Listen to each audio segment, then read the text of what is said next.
I told them in the strongest of words to just do it. You see, this is a we just do it kind of show. Buckle down. Episode 14. Are you a boner guy? Oh, I was a boner guy. You know what? I miss penis. What are you talking about? I'm the one who should apologize. Is it going to be absolutely riveting? Is it going to change your life by any stretch? Probably not, but it's going to be at least entertaining, okay? By the way, for those people that are in the back, remember to shut the fuck up.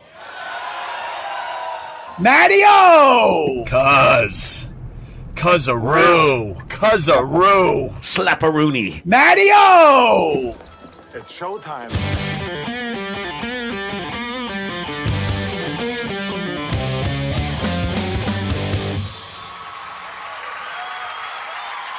WATP.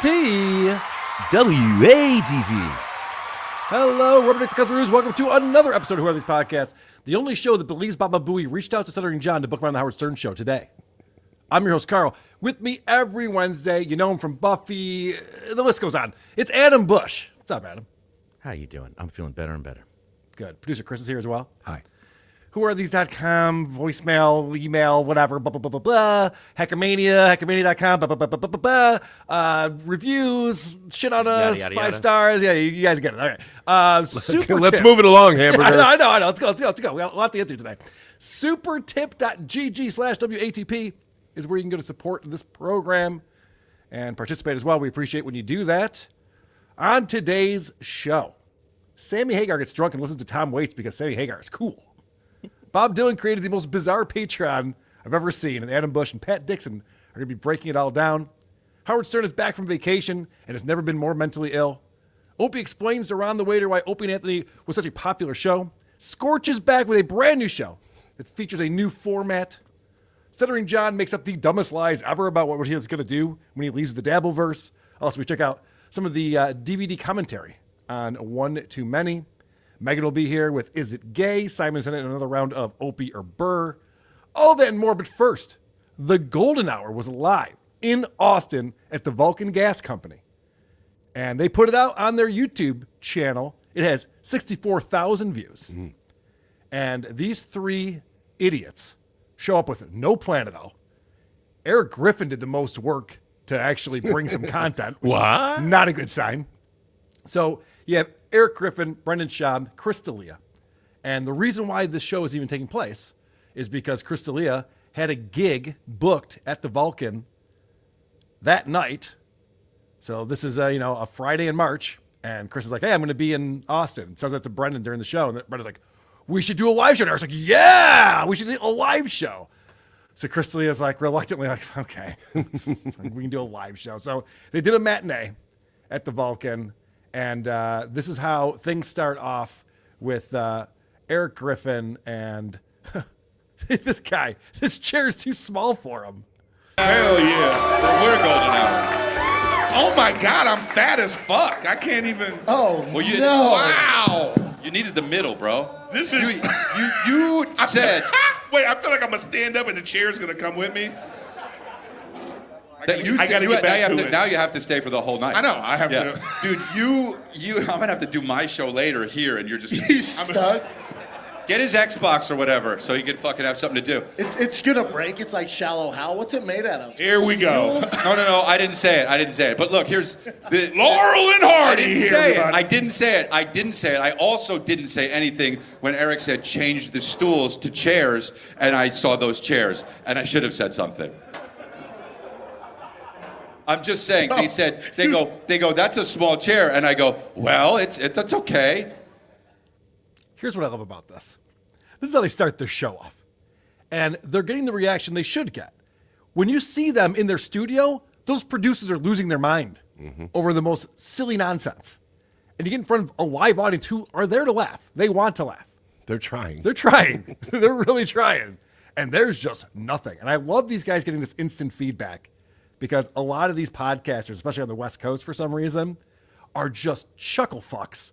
They can't get enough of their own, they can't sniff enough of their own gas. And then they get in front of an audience and people are just like, yeah, okay. It's interesting. what I really enjoyed about this is that Eric Griffin still thinks that like Brendan Schaub's a thing. Like he's a celebrity people are excited about. And so he explains like, this is the whole reason why we're out here is to hang out with our buddy Brendan. And you know what the main reason was? Is we haven't seen this guy live in a little while. I know. Yeah.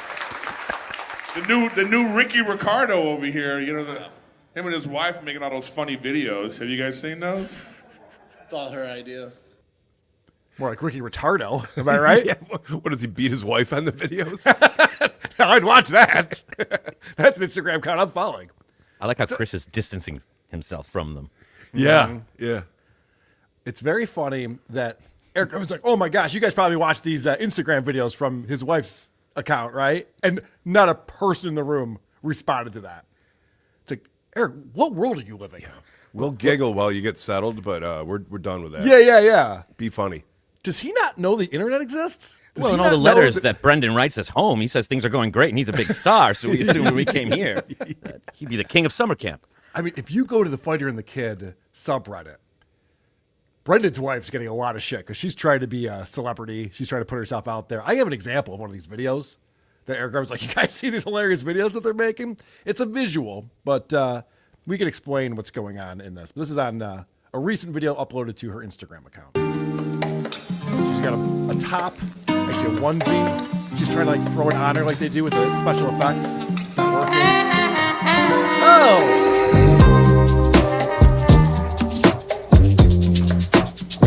So she threw it behind her where Brendan is getting ready in the bathroom. And now he's in the onesie. Eric goes like, you guys see these videos? Yeah. We did. That's good stuff. Outside of how hilarious it is, the kids won't accept it because it's such a poor edit. It's so stupid. It's so bad. So poorly done. So this next clip I have starts off with Eric doing what Eric does, laughing for no reason at all. And it's off-putting when you're in a comedy club and the only person laughing is like one of the guys on stage. I think Chris even recognizes this and makes fun of him, but then he feels bad about it. So stupid. Dude, this is golden hour, and you know what? You like that shit? Or you're just laughing to try and suck it? Sorry, I know. I had. You know what? Can we start putting a count? Cut that out? That's three We'll fat cut it out. jokes All right, from okay, you fine. now already. Let's get that on the. No, that's the joke. He's one of my best friends. I love him. So shut the fuck up. And but this is golden hour. We're happy to be here, and they can't even bust balls. He's like, "Wow, you're fat." And I'm just kidding, guys. No one make fun of him for being fat. I take that all back. Yeah, make fun of his shirt. I mean, definitely horizontal stripes is not the way to go. This has the vibe of a father that is court ordered to spend time with his two children and really doesn't want to be there. Yes. So we actually get to see an audience reaction shot here. Someone pans the audience so we can see what it looks like here. And this must have been like the time that they were most raucous and losing their minds. That's why they wanted to show the audience to show this off. you know what, guy? Well, start sniffing. You'll smell him soon. No, but you've never had a plumber or an electrician or something come over. That's part of the job, is to not be funky. It's kind of a small room. Yeah. It's a little surprising. I mean, I would say it's about the same size as what Hackamania last year. As far as the room size goes, maybe fewer people, but I'm a little surprised they wanted to show that. Right. It looks exactly like a matinee. Yeah, it sure does. Yep. Bright outside. You get windows in the background. You guys want to go outside? Yeah. Dude, have you ever been to a comedy club where there's windows you can see out of? That's weird. Yeah. Design flaw, I would say. It looked like they all had the same haircut. Yeah. A lot of dudes. Now, again, it looked like a prison. We're going to Hackamania coming up. So, it's going to be a lot of dudes there, too. I can't really say too much about that. So, Eric tells this story. So, he came with a couple of different stories of flying from LAX to Austin story. Wow. And then he's also got a story about how he was trying to set up his Xbox in his hotel room and he broke his TV and he had to have a guy come up and fix his TV for him so he could play his Xbox. Wow. He really is a child. Did the guy take a dump in his room? That'd be hilarious if the guy took a No, it's better than that, Adam. Hold on. You're close, though. You're close. This guy shows up and he reeks like BO. Oh, no. Yeah. And so Wow. Eric was wondering whether he should call down to the front desk or not to report it, but he decided not to. But he struggled with this, going back and forth. So he took a photo of this guy as he was working on the TV. That's good. That's good. So they could riff on it. And so they pulled this photo up, and I'll just let the hilarity begin. He has, honestly, shoes of people that stink. If we're honest, you look at that, you go, oh, yeah. It's a stinky Just how shoe. worn they Those are. shoes have no traction. The color. No traction. Yeah, so he basically... Holy fuck, dude. That's why he stinks so bad. He fell in some fucking trash. There's What's the word? gum Trash. on the thing. Damn. Brendan, that hitting hard right there.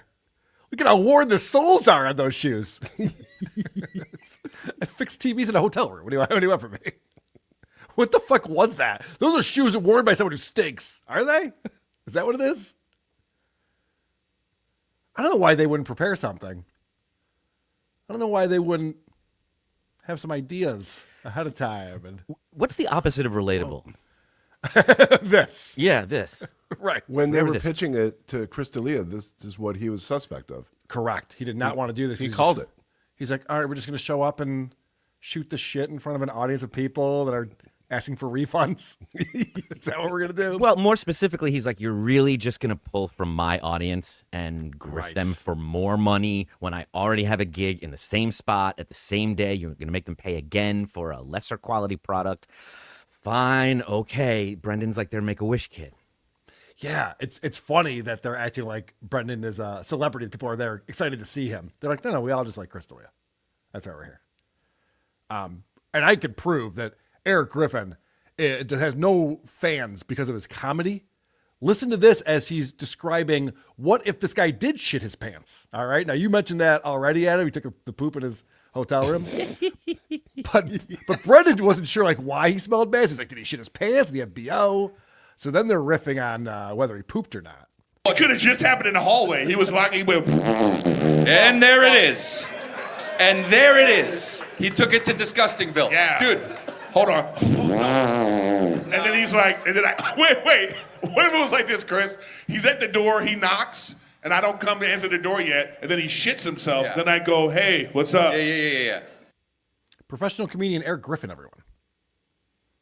And then he goes, good stuff. This is Really had the insane. dad stop embarrassing me vibe. This is insane what's going on. And then after that, Eric's like, all right, I got another story for you all. They're like, okay, take it away, Eric. And he talks about how he was taking the red eye and he wanted to get upgraded to first class. And there were two guys named Eric Griffin on the waiting list to get upgraded to first class. Like, wow, did you meet him? He's like, no, I never saw the other Eric Griffin or anything. Okay. But here is the exciting conclusion to that story. I was hoping. But you know what? I got the upgrade, so fuck him. He goes, I was hoping it was the other Eric Griffin, so you go on after group 9. Wow, so you got what kind of seat? I got the first class. Front. You got the upgrade. I got the upgrade. Just one seat? This is the conversation you'd hear at like an electronics convention. You know what I mean? This isn't like a comedian talking about how they got to Austin. Like, yeah, I got the upgrade. Cool. Good. It's comfortable? Yeah. It's nice. We got to witness Chris D'Elia running out of steam just midway there. He just gave up. He's like, Eric, you're giving me nothing. I'll save it for later. Yeah, this sucks. So you pulled a couple of clips on here as well, Adam. And do you want to start with the what have you stopped doing since becoming a father? That's the question that's asked of all of them. That's the question that's asked, and let's see how they respond. There's one major thing. There's one major thing, guys. And I don't want to address it or talk about it. And I won't do it, but. Good. Yeah, and that started like this. As soon as he asked me, I looked at Chris wrong. Yeah. That's okay. It's amazing you made it more awkward than putting him in a porno, though. What have I stopped doing besides, fucking everyone? You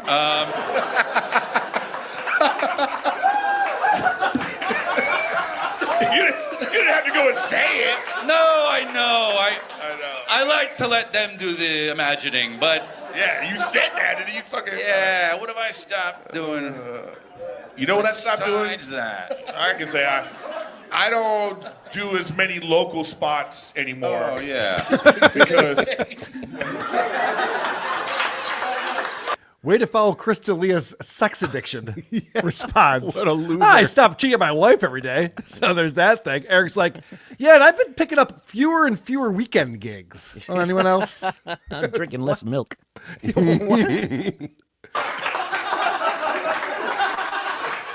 Oh, fuck, dude. yeah, because I like spending more time, you know, because they keep saying like it goes quick, you know. That's the thing they always say. It goes quick, and it's happening in real time right now. I'm like, this motherfucker's 2 and he's running around and shit, and I'm like, Comedy show, Eric. Focus. Comedy show. I don't want to miss. It doesn't any really of go this. quick, though, man. My son's still 6. How long? That's How long? 6 years. How long has he been 6? 3 years. I'm just so that's. Maybe it's not a comedy show. I apologize. I take that all Wow, back. this Never is mind. like the devil and angel on either shoulder. One is like joking about predatory crimes that it's not far enough removed from to be making those jokes. And Right. the other guy's like, you know, they grow up real fast. Just cherish every moment. Is there no in between? Do we know if the FBI investigation has been shut down yet or not, Chris? No, we're not really sure. Anyway, so what's going on with you, Eric? We can still joke Good about it, though, stuff. can't we? Say that. What about you? I mean, I completely stopped stand up. I don't tour at all anymore. I stopped drinking, stopped doing other Wow. When did he start stand up? I know. bad stuff. Yeah. Wow. He used to rob banks, so he stopped that. Yeah, thanks. Freeze, give me all your money. It's obviously him. Holy shit. Yeah. They don't even think to have a joke answer, so Chris has to step in and be like, hey guys, how about a joke answer? It's a comedy show, and his joke answer sucks, so it doesn't help at all. They're treating this like a support group. Right. Well, you know, I've cut down on my drinking quite a bit, and I get up early now. It's like, whatever. You're a great dad. What do you want? Who gives a shit? You know, it's really the wife's TikTok. It's not mine. It's really her thing, and she drags me into it. It's Twice I've seen Eric lose his mind where he has to reach out and clap Brendan. Did you see him, Brendan, shrug him off the second time? Yes. That was noticeable.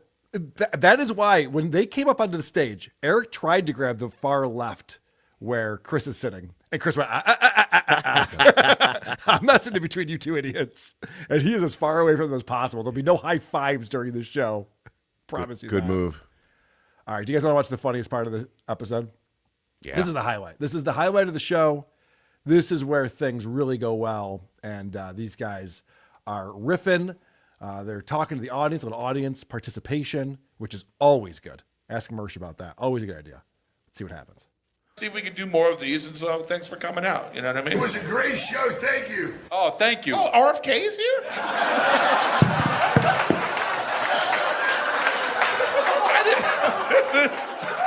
Okay. Guy's got the raspy voice. Eric quickly, RFK Jr., I'm sure he means, which is great. People got to laugh. Chris is, can't even look at him anymore. He's in hysterics. It's Jack Benny. He's got his take. Yep. Brendan Schaub is kicking his feet. He can't believe how funny that was. And because these guys are professional comedians, I'm sure they'll just move on and riff on something else. Wow, we got a lot of fans. This is amazing. I knew this podcast leaned right. I knew it. So, Brendan, tell us about your... It was either RFK or a guy driving in a car on a bumpy road. It's either or.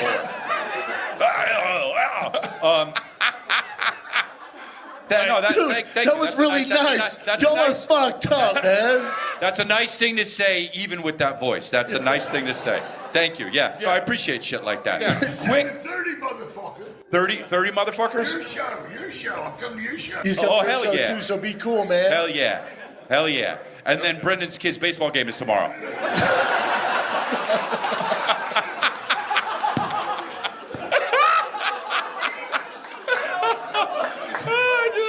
Go Tiger! Go Tiger! It was a strike. Tiger!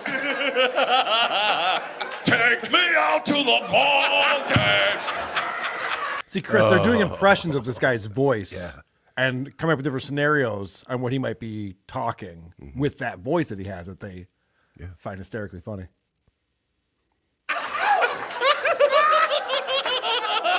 God, we're assholes.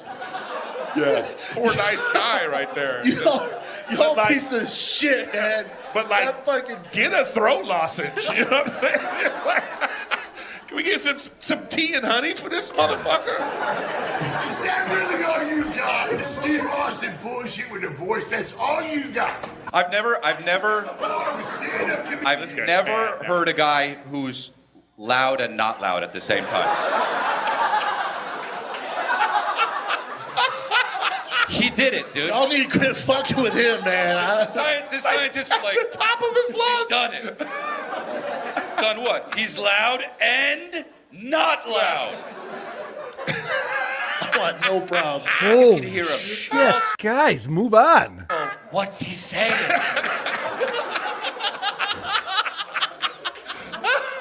We love you, bro. Thank you very much. Appreciate you. The live podcast. He left. Thank you, bro. Appreciate you, bro. He's leaving literally to go get a new voice. Y'all are fucked up, man. No, he's in his car just like. I know. How thin-skinned is Brendan Schaub? That he's like, guys, I think we went a little too hard on that guy. Yeah, we might get shot. Yeah, we got to calm down over here. Well, it's Texas. He would already. He was like, "I'll be right back." And at the end he goes, "That's for fucking with me." And then everyone goes, what did he say?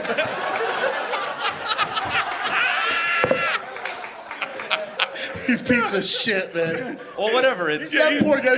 He was all, "I love the show." You're all, "Fuck you." That's not what we. But he's like the worst robber. Give me your money. What the fuck is he? What's he saying? What's he saying? Give me your money. Did you just call me honey? Did he really leave? Ah, poor guy. He had to fucked up. No. That was great. He was great. He's great. He's great. Good round of applause for. Yeah. For who? What? Yeah. One thing for The sure. guy who left. One thing for sure is that guy had shorts on. That's all I'm saying. There is no way in hell that guy was not wearing shorts. Yes, but we. So 4 minutes ago, he made the RFK joke, and they're still trying to riff on that. Mm-hmm. And I'll tell you this. They must think that was the greatest thing that happened in this entire show, because check out the cold open that they put on here. We want to see if we can do more of these, and so thanks for coming out. You know what I mean? It was a great show. Thank you. Oh, thank you. Oh, RFK's here? There it is. That's the highlight. Mm-hmm. The highlight of the show, and that led to 4 minutes of nonsense. Utter nonsense. Also led to 0 stars on the dive bar locator. So, yes, that's the Golden Hour live from the Vulcan Gas Company. I hope they keep doing more live shows. Yeah. That's going to be a lot of fun for us to watch. Hey, support this program. Participate. Supertip.gg/WATP. We got so much to get to.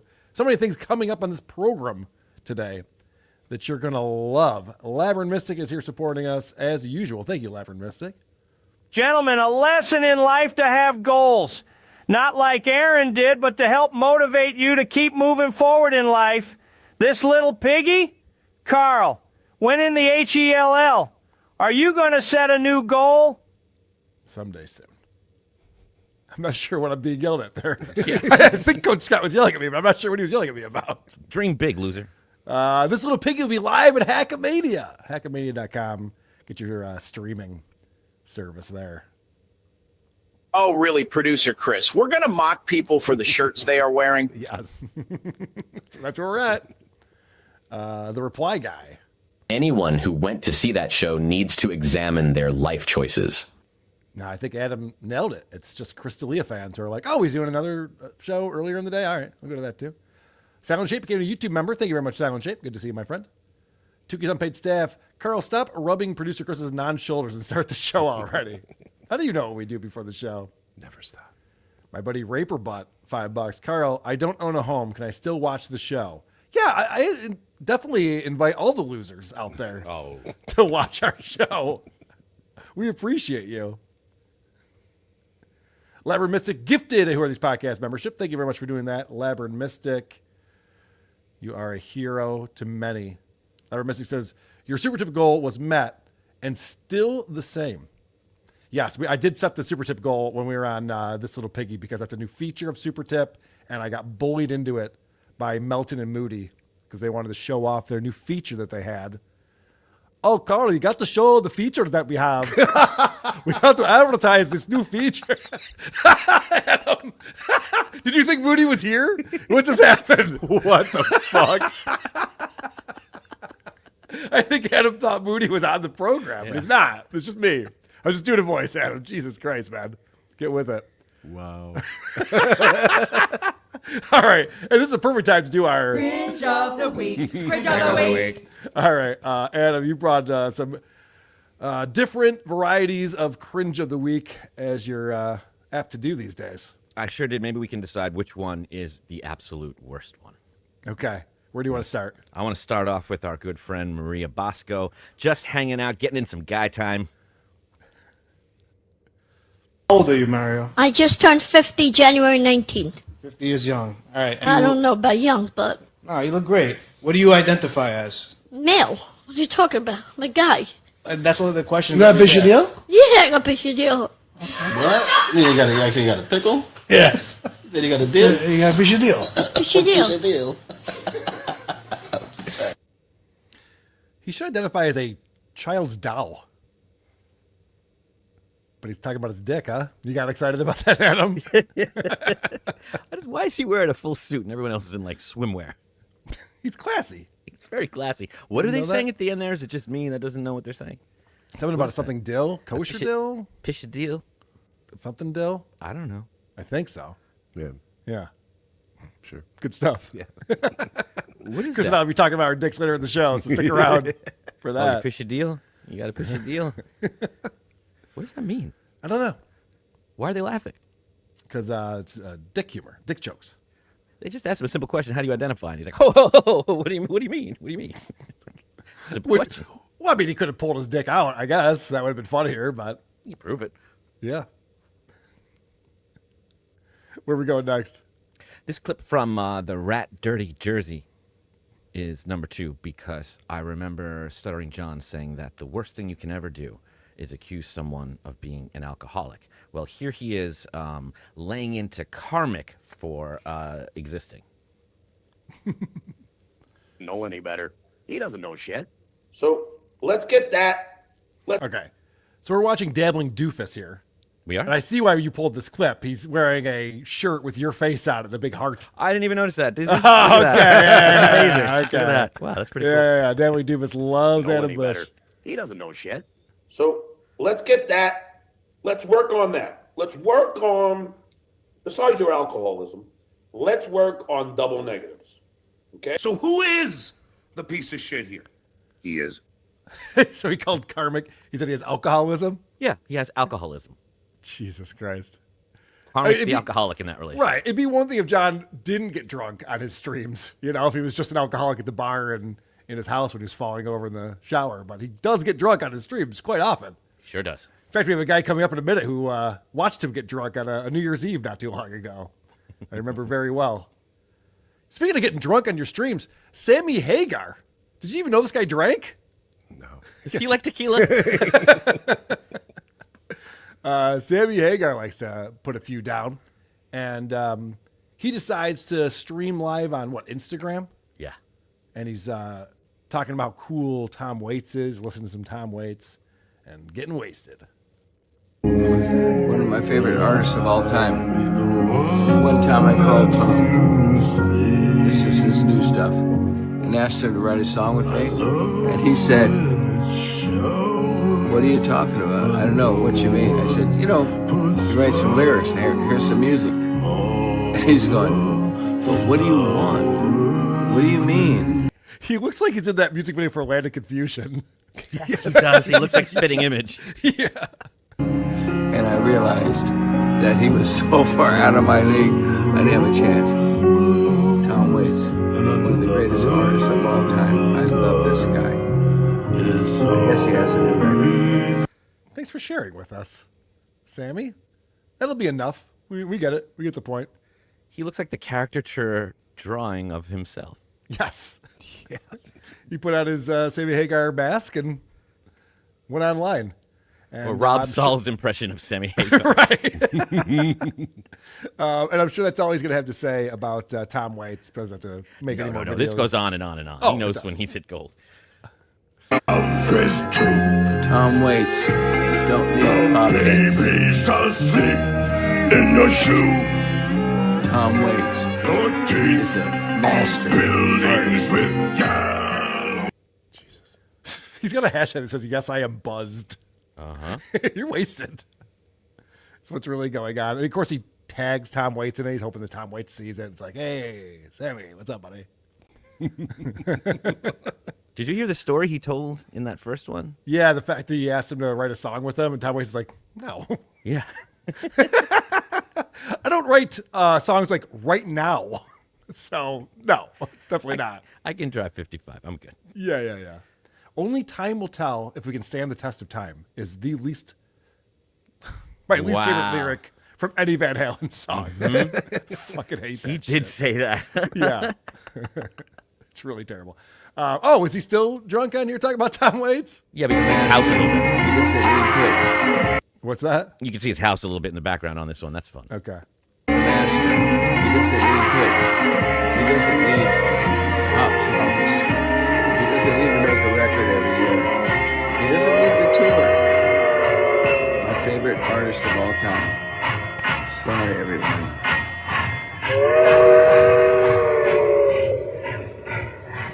Cheers.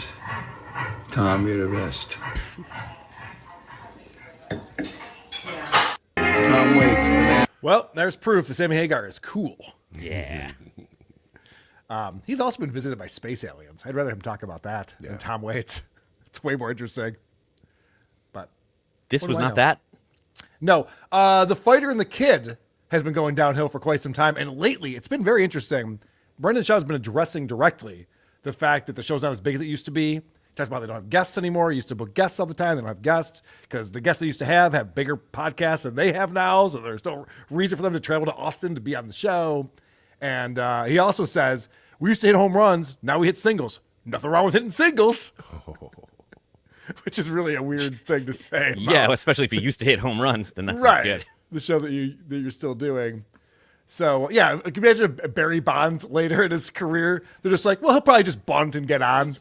He's making contact. Come on. You're right. So anyway, this is a clip that Adam found where it just seems like they don't know what the show is happening. They don't know what to do. Neither of them have a clue why they're doing the show anymore. Yeah. It is what it is.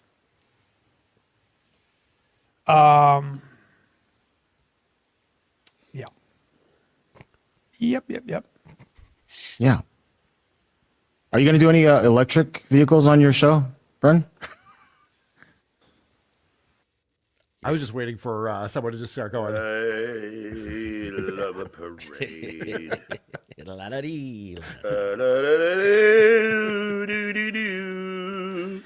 What the fuck are they doing? Just dead air. It's like the first session of marriage counseling. Like, Mhm. well, is someone going to start? Mm-hmm. It's also like a political cartoon because behind the scenes, you only hear the voice of Chin, the producer, who just bought a Cybertruck. And as we know, he is not flush with cash, and this move to Austin hasn't been the best for him, so he just decided to Hail Mary, make himself happy, I'm buying a Cybertruck. And he's watching his cash cow just like sputtering in silence. Yes. So he's like, you going to be covering any electric cars soon? What do you got? Anything, like Brendan? $800 a month. It's a pretty good car payment if you guys can try to step it up a little bit here. You know, I'm living in the truck. Chris Webster sent this in to me. This is Whitney Cummings on The View. Did you guys know that Whitney Cummings was on The View recently? She confesses to something here that you'll be shocked by. I'm glad this is out.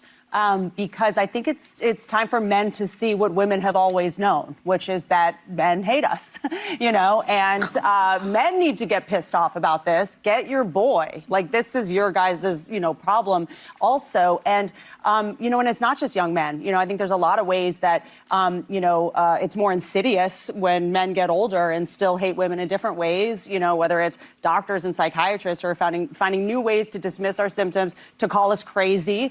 Hold on a second. Men really hate me. Even my doctor, my psychiatrist, my fiance, everyone who watches my show. All these guys hate me. They hate all women, though, right? Oh, my God. Coming up, how to make your man happy. Sorry, Whitney. They all think I'm crazy. Can you believe they all think I'm crazy? This is awesome. Listen to what she says here. Every time I go in to just talk about my feelings, I got diagnosed with ADD and OCD, and I don't have either. Resting bitch face. You're boring, and I'm busy. I don't need to go on a medication because I have stuff to do. Don't say it. Hold on. They need to get off of talk radio. We're coming right back because we're going to finish talking crap. about this. Is there anything easier to accomplish in the world than getting people to clap in the studio audience of The View? Trump is wrong. Yes, let's go. That show sucks. Am I the first one to figure that out? Anyway, that's our friend Whitney Cummings admitting that she's crazy. She's been diagnosed as crazy. What was she even talking about there? Men hate women. Sure, but I mean, what it's was the her show point? to go on to say Okay. that. But yeah, apparently her examples were my doctor says I'm crazy, my psychiatrist says I'm crazy, and everyone hates me. Because they didn't have much of a comment except to stare and then cut the commercial real fast. Yeah, I know. It didn't really go anywhere, did it? Well, I'm excited to bring on our guest who's been on the show before, but not often enough. Of course, he's been blowing up in the Dabbleverse lately with his commentary on all things John Melendez and Keanu and Gino. Pat Dixon is here. What's up, Pat? Hey, what's happening, man? You're boring. I'm busy, right? Jeez. Sums it up, doesn't it? That Sammy Hagar thing. I get. I'm sorry to get some. And then, the David Lee Roth. I wish he was there. Don't you wish he was there to kind of help him through that? What would he say to that? When they toured together, I would love to have been any one of the roadies on that tour. That had to be amazing to witness what was going on, because every night was like this struggle of who's headlining, and I don't want to see his fucking dressing room. All right, you better keep him as far away from me as possible. Yeah. Who do you got in that? I tried to write a song with Tom Waits, and then David Lee Roth's like, one time I got to sing with the Rascals. I got laid a lot that night. What was the David Lee Roth was on O&A with Dwight Gooden, I want to say. And Dwight Gooden was talking about cocaine addiction and how it ruined his career. And he was talking about this lowest low where he's like, the rest of my team is celebrating a World Series victory. They're in a parade. And I'm at my drug dealer's house just trying to score cocaine. And it was when I realized, like, I've thrown my life away. And the other was like, cocaine was the best, man. We used to get bitches back after the shows. We'd be up all night doing blow. And he wasn't understanding what Doc was putting down and how. Come on. All right, that sounds like fun. Moving on. Yeah, I was just like, David Lee Roth is just funny in any scenario. Except for he's hosting his own show, surprisingly. Not funny. That's what he sucks. Weird. Speaking of not funny, Bob Dylan put out a Patreon. Yeah. And it's odd. You want to explain what's going on here, Adam? I know you're a big Dylan fan. Well, he started an Instagram not that long ago where he's basically curating pretty cool shit. Old movies, songs he likes, weird letters and speeches. It's free. It goes along with his Theme Time Radio Hour, which if you haven't heard, you really should. It's on Sirius XM. It's a radio show he hosts that doesn't play any Dylan. Just a lot of comedy, a lot of hip hop, a lot of old folk music. Very cool stuff. So when he announced this Patreon, I'm thinking this is going to be something new and exciting. But let's just take a look at his Instagram first, if you don't mind. Oh, yeah, I can pull that up for us. Just take a scroll through what he's putting out there.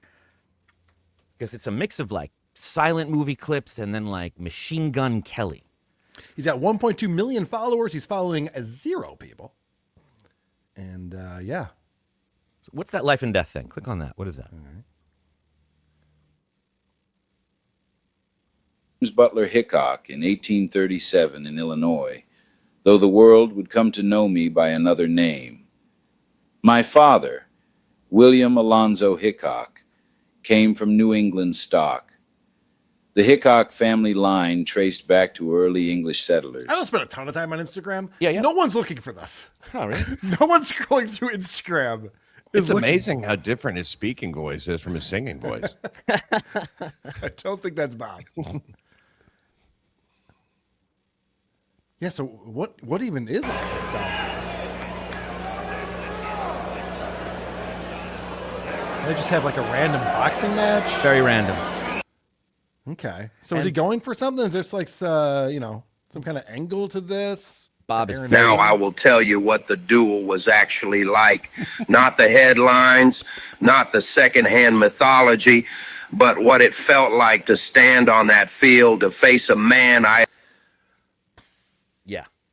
It's interesting, but it's a free Instagram. He's not somebody that lets you in very often. And if he's actually just an older man sitting at home on an iPad thinking we would like this, that's awesome. If it's his team doing this, that's awesome too, because they tend to have good taste. That's all well and good for an Instagram, but check out his Patreon. For $5 a month, you can get access to this treasure trove of goodies. It consists of Bull Rider, a short story, a letter from Mark Twain to Rudolph Valentino. Oh, and those are the same things from his Instagram. Yep. And then a clip of Mahalia Jackson from YouTube. It's a great clip, by the way.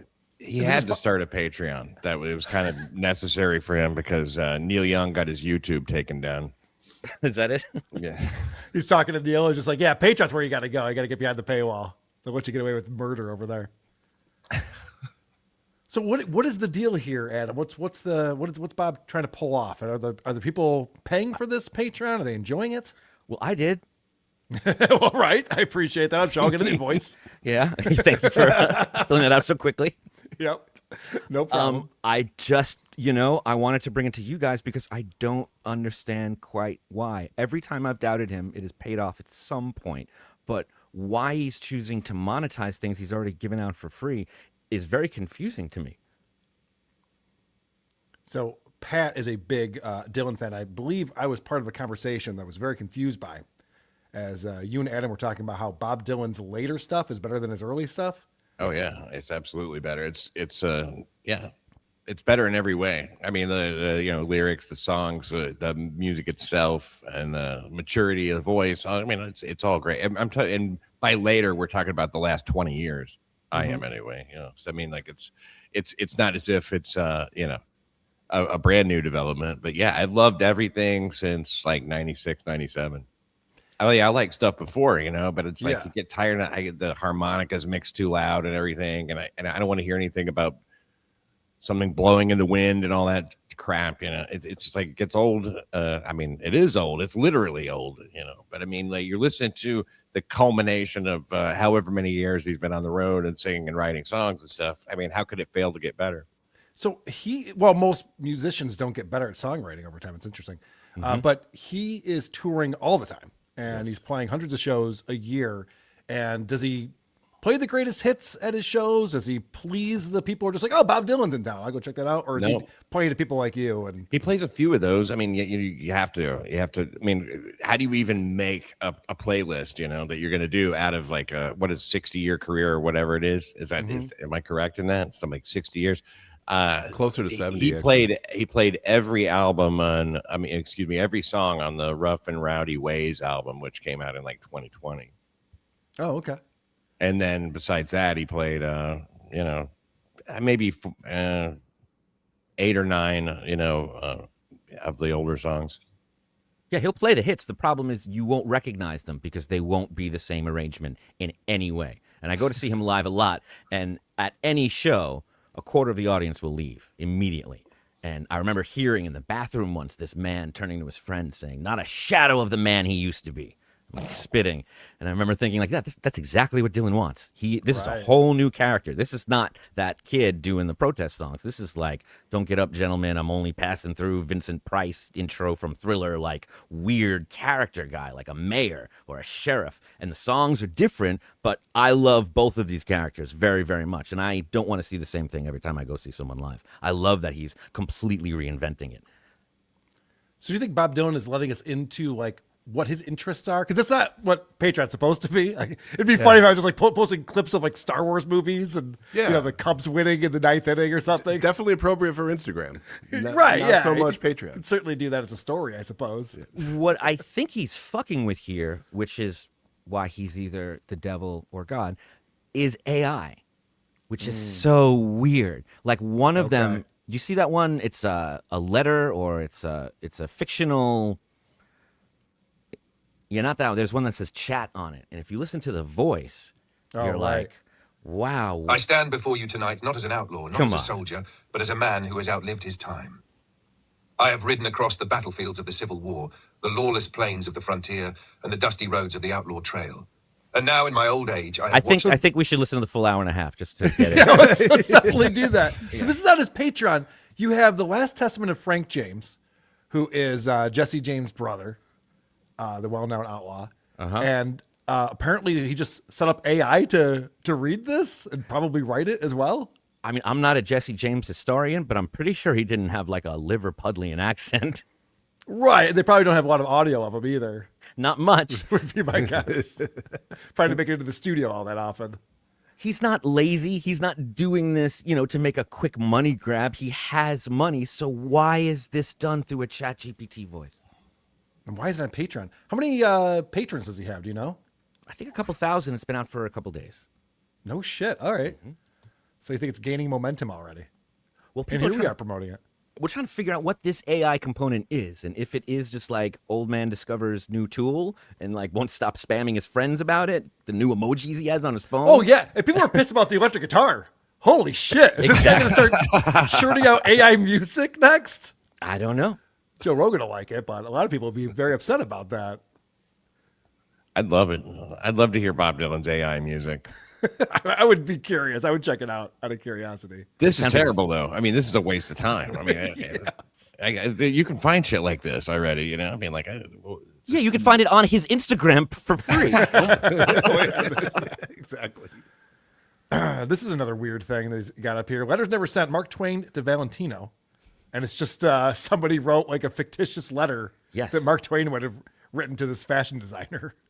And somebody ran it through the AI, thing that checks, and it came out zero AI, but it uses a lot of those turns of phrases that AI uses, has those, repetitive threes. Oh, really? So people have checked this and they're saying it's not AI. But it reads like it, and it has that if it's not this, it's that. And it very much is in that world. I don't know. I wouldn't put it past him to be writing it himself, trying to pass it off as AI just to see what happens. Oh, my God. Bob Dylan is maybe behind all AI writing. He's been busy. This is just, it comes from the actual source, so it doesn't pick up. That's very interesting. But there's one short story that he wrote that's 7 pages long. If it was just that, I'd be like, well, that's a cool, I guess, Patreon. If he's writing short stories just for that, I'd pay for that, I guess. But he credits it to some guy named Feldman. Karen Feldman? Not Karen Feldman. Okay. Close, though. Different Feldman. It's a great story. Not Corey. Is this your clip 8 on here? Was you got the bull rider story? Yeah. And you have some comments from people on the Patreon from it? Yeah, I thought you'd be curious what the Bob fans thought of this. They love it. It's the first line that gives me inspiration. Either you can stick with it or you don't. This is very Bob. Yeah, people are pumped up about it. These are all positive comments. Marty Lombard, that's the guy he credits the story to. Sure knows how to write dialogue. Yeah. And to think that Dylan got a separate notification for every one of them on his phone and immediately went and read it. It's so strange. I love that Bob is connecting and communicating with us, his audience, in the always mysterious mask of I is another. Superb writing, of course, gratitude only to Bob. Why don't I have a fan base like this? I can do dumb shit to try to piss people off. Always backfires on me. Like Moody's voice. Come on, that was killer. It was good. Thank you, Pat. Should have brought you up on the screen. Hi, I'm Moody. This is Moody here. So he does a good Moody too. Nope. We have something in common now. Dude, at Hackamania, I say that you and we just do Moody voice for an entire podcast. I'm doing it for the costume contest too. So. Perfect. You're on your knees like Dorf. Shoes on your knees. Oh, you're short here, eh? Where do you think Moody is from? Hello. He's from Iraq. He's got that Iraq accent we all know and love.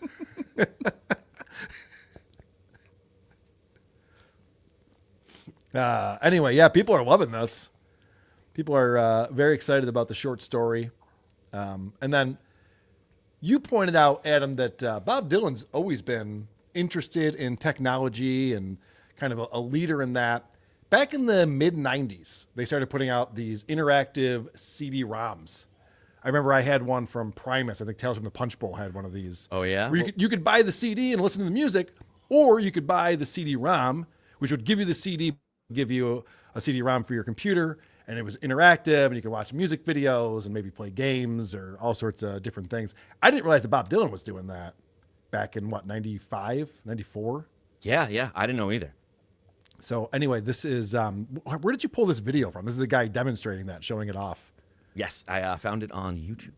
Okay, yeah, this is a very old computer, and a guy very excited about his new CD-ROM that he's going to play with.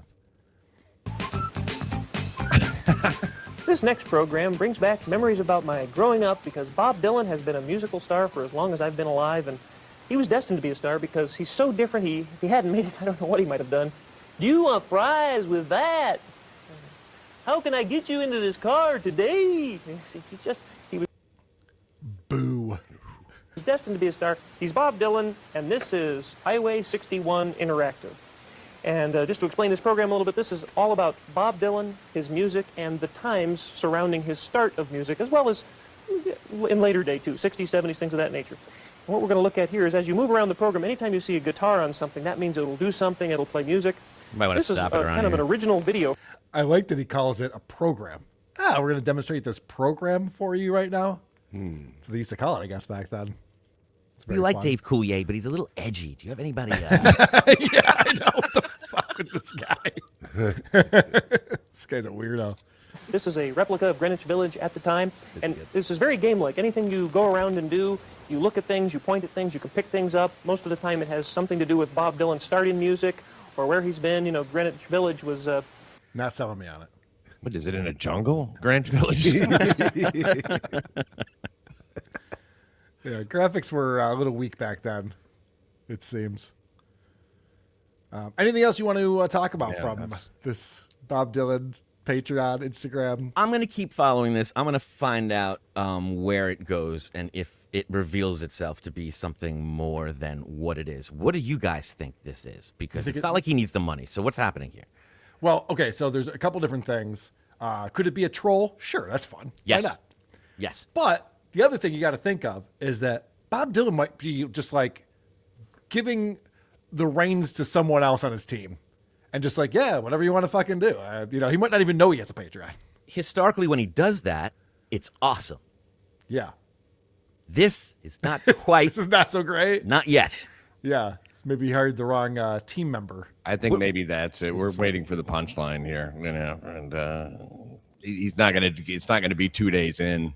Yeah. Right? So, but like one thing about Bob Dylan is that it puts you in both the best and the worst company when you're a fan of Bob Dylan. I mean, like there's the dork sitting there, going through his computer program. The Dave Coulier guy and Adam Bush.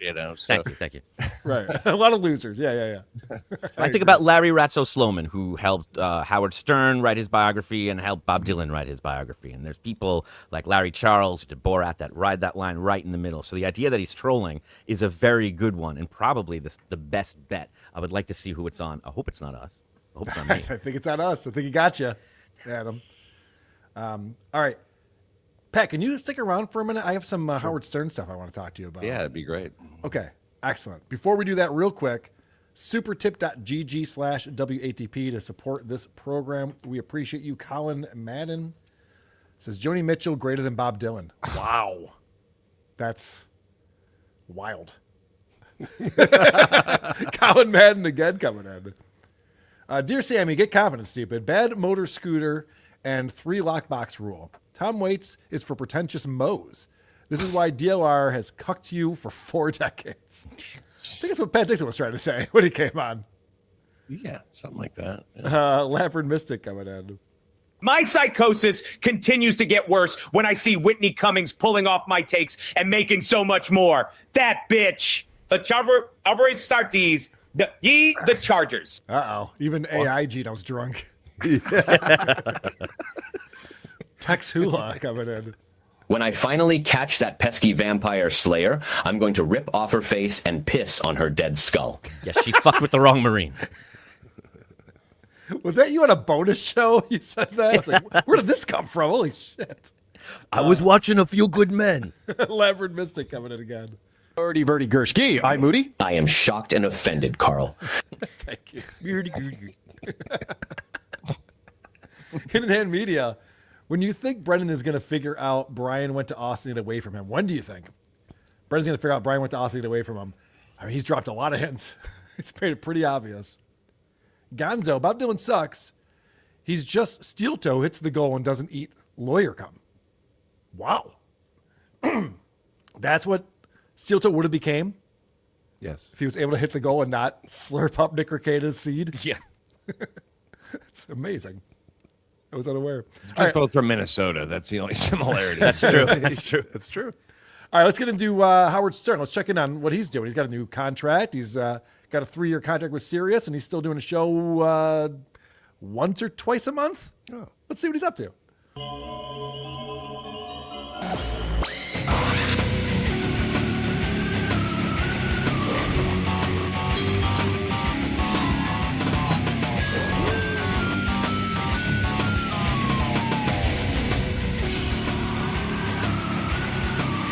Howard did a show on March 3rd, with Eddie Vedder as his guest. He came back on March 23rd. He calls this a 2-week vacation. I know math real well, so I was like, that's closer to 3 weeks, actually, because when you only work Monday and Tuesday, it's amazing how it's almost like 3 weeks when you take 2 weeks. That's a long time to be away from your show that you barely ever do anyway. And so, as you guys know, when Howard comes back from vacation, he's full of energy. He's excited to tell you what he was doing while he was away, and he can't wait to give his audience an update.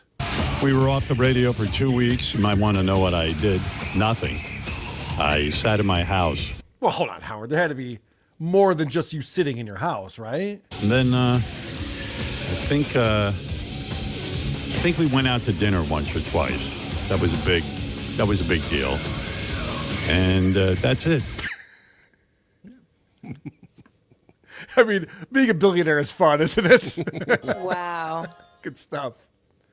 But I'm sure he's excited to be back because Howard's been on the radio for decades and decades. It's what he loves to do. It's what he's known for. I want to say it's good to be back, but I don't know. I was enjoying my You don't time want to off. lie? I don't want to lie and bullshit you people. I felt a little weird, being away, especially like the Oscars aired, and I'll have some commentary on that, even though it aired a week ago. But I don't know who this show is for, because if you do a regular show, I remember Howard talking about this when he was in contract negotiations years and years ago, where he's like, Friends is only on once a week, and you guys like Friends. Why do I have to be on every day? Because it's a morning radio show. You're not Friends. What? I swear to God. Well, and I'm only one guy, so why should I have to only come on once every 6 weeks? Right. I don't even have friends. Ooh, Robin. There was something, I guess, relatable or charming about when he was like on the top of his game and coming on the air as the #1 biggest radio broadcaster of all time and just being over it, being like, just like you and I, just hating his job on a Monday morning. There was something charming or relatable. I don't know when or where that went away, but it reads very differently now. It does read very differently. I agree with you. And I was trying to think back to I liked miserable Howard at one point, but he wasn't this type of miserable. When Howard was getting his divorce and he's going out to strip clubs and he's doing all this shit with the guys. That was a very interesting time to be listening to the Howard Stern show. He was actually going out and enjoying himself. Even when you talk about when he was hanging out with Jimmy Kimmel and going out to LA and going to these parties and all his A-list celebrity friends and stuff. Interesting stories.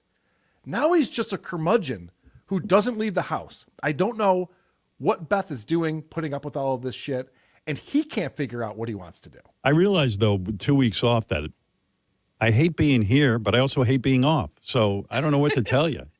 I hate everything. It's weird. Like, I was like, God, it's nice I have some time off, but it feels weird to be away from the audience. And then all of a sudden I went, how can you love and hate both things? I don't know, man. You should probably figure that out. It's the nature of life, stupid. That's what everybody else has been doing. You need to find a show to listen to, maybe. Right? Someone to get. Is there not a loaded weapon within a mile of this guy? I mean, come on. No, I think he's suffering from a very deep depression. The way that he's talking about this, and it's crazy that he sees a therapist 3 or 4 days a week, and he's been doing that for all these years, and he can't figure out I can't figure out how to be happy. Like, this would be a good conversation for that guy you talked to on the couch for an hour each day. But yeah, that's what I was saying. I mean, like, a lot of people, you just feel unfulfilled. Like when you feel bad for a certain amount of time, you feel unfulfilled no matter what you do. Even just around, even on a smaller level, you're like, I think I'll go sit outside. And you're like, I don't like it out here. Go back inside. Well, that's like a fun type of depression. Howard has a very deep depression here. I think I'm just a miserable guy when it comes down to it at the end of the day. Like, I just can't get comfortable no matter what I'm doing. So I played a lot of guitar and waited for the time to pass, and now I'm back here. And that's it. That's how I spent my time. I had some food, slept, watched some TV. That's literally, it sounds like a depressed teenager. I slept, ate food, watched television. Picked up the guitar, put it down. Yeah, it sounds like someone his age in a home. Yes. Not someone who's his age who has access to anything in the world he wants to do. I had a cold meal. I watched some TV. I had a birthday, so we went out to eat, and then I got in early, and I played some guitar. And I told my wife I don't want to play bingo. Yeah. I'm not playing bingo. But you know what? She made me do it anyway. So let's find out what does bring Howard joy. What is he enjoying these days? Are you still watching that heated rivalry? Did you? Oh, I finished that. Finish that? Yeah, I love that. That was good. That was a good show. It was gay hockey. I liked it. He likes shows where gay guys who play hockey hook up. Oh, God. It's so unrelatable. This show has gotten so bizarre. He has I think it's a complete lack of gratitude in his life. Yes. I mean, it's not going to really help for us to say this, but I mean, it's not particularly funny, but that's what it is. He has so much, and he's so like, whatever. It's funny you say that. I used to work with a guy who was my business partner, who did very well for himself, made a lot of money, and was miserable. And I'm like, why would anyone want to emulate this? This seems horrific. And Howard's the same way. It's like he's reached the top. He's got everything he could want. He's got 3 mansions in 3 different states, and he can do whatever he wants. And he just wants to sit in one room in his house and strum his guitar. And wait for time to pass. That is sad. Wow, it gets worse. Listen to this. Anyway, I was walking around. I was going to go on some kind of like anti-depressant when I was on vacation. Was thinking about it. What? Yeah, well, I get in moods, and being off the air for 2 weeks, sometimes I can just be like down. So, did you talk to your therapist about this? Nah, I'm too afraid. Like, God only knows we can't have this personality change. It's my bread and butter to be on the air. Did you talk to your therapist about this depression you have? No, I'm too afraid to tell him the truth. Yeah. That's like lying to your doctor. Right. What the fuck's the point of that? And the whole reason that he's not saying it is because, he might fix me and then it would ruin my personality for radio. Right. This sparkling, hilarious personality here. That's like the musician who's just like, well, I can only write creative music when I'm super high on coke and pills. So obviously I have to do that. The kind of antidepressant he needs to take, just like a gigantic fentanyl tablet about that big, about like a golf ball, wash it down with some. I don't know that Daniels. the doctor would recommend that, but you could try it. I think one sativa gummy would do him some good. Just change his perspective. But maybe he heard Stuttering John talk about how Prozac made him a better guitar player. That's right. I forgot about that. That's why he wanted to shred. Yep.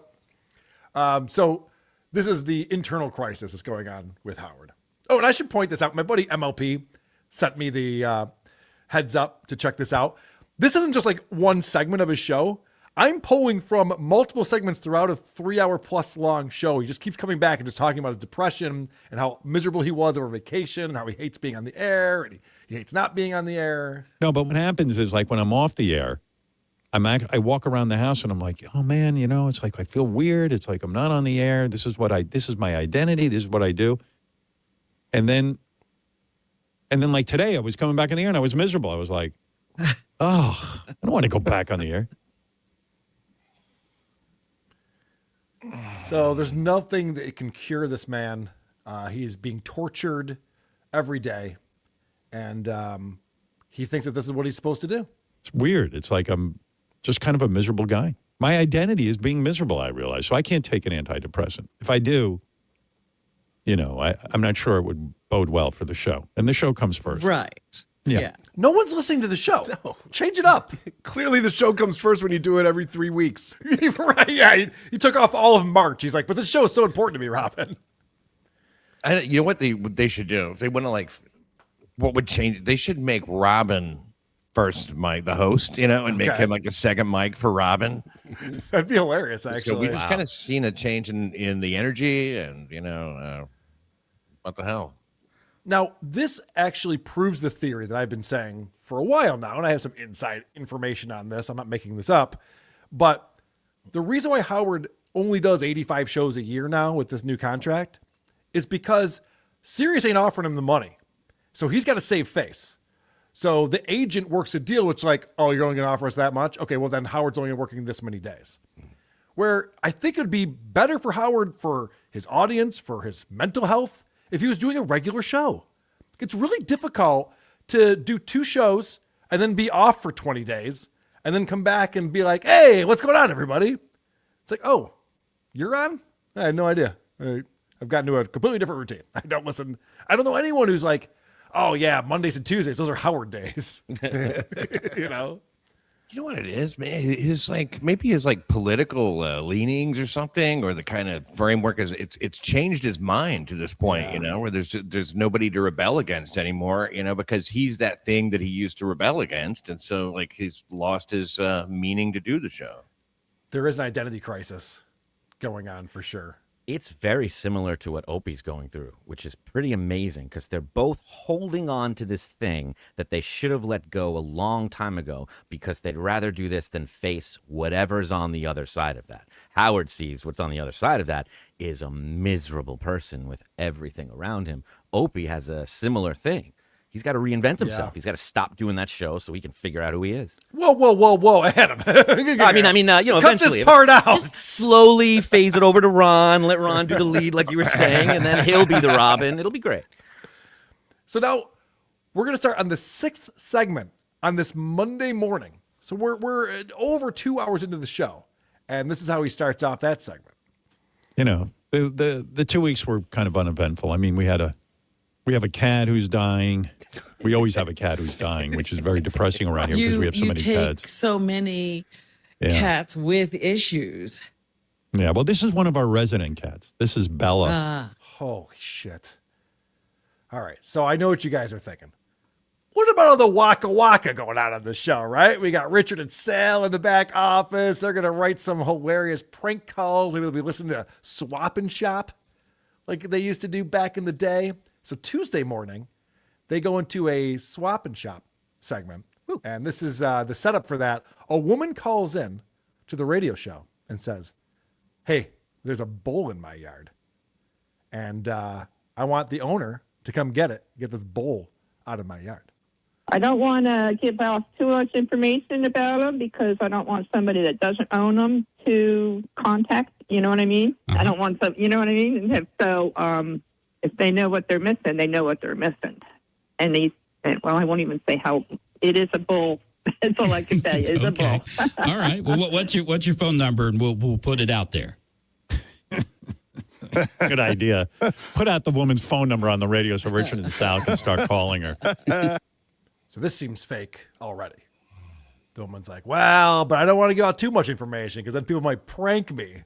I don't want to get pranked, everyone. And then they're like, and then Sal and Richard called and pranked her. Like, oh, okay. You know what? I bet it's got to be fake pranks, right?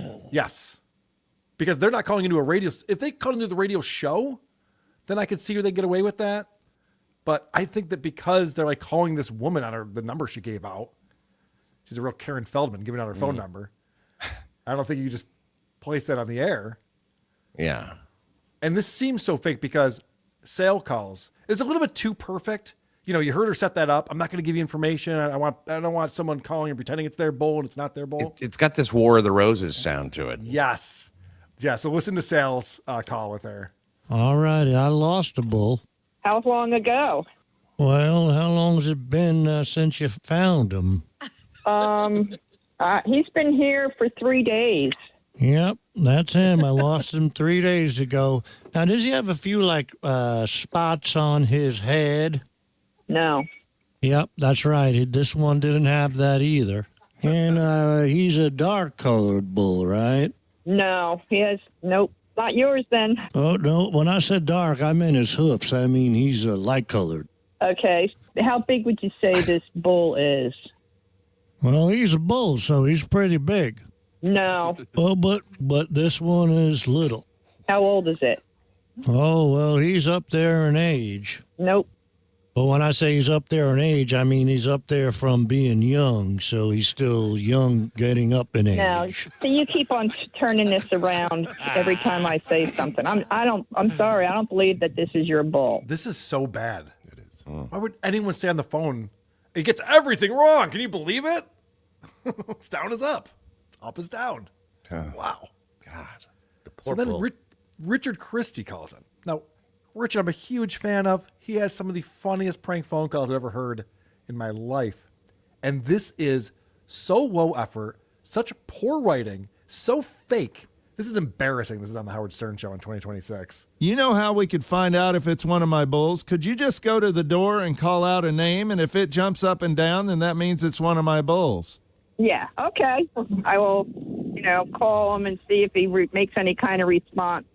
Thank you so much. Can you call out the name Harry Bullballs? Harry Bullballs! What did you say his name is? You just said Harry Bullballs. That's actually my last name. I'm Rusty Bullballs from Bullballs Farms. Right. Can you just call that out again? Uh-huh.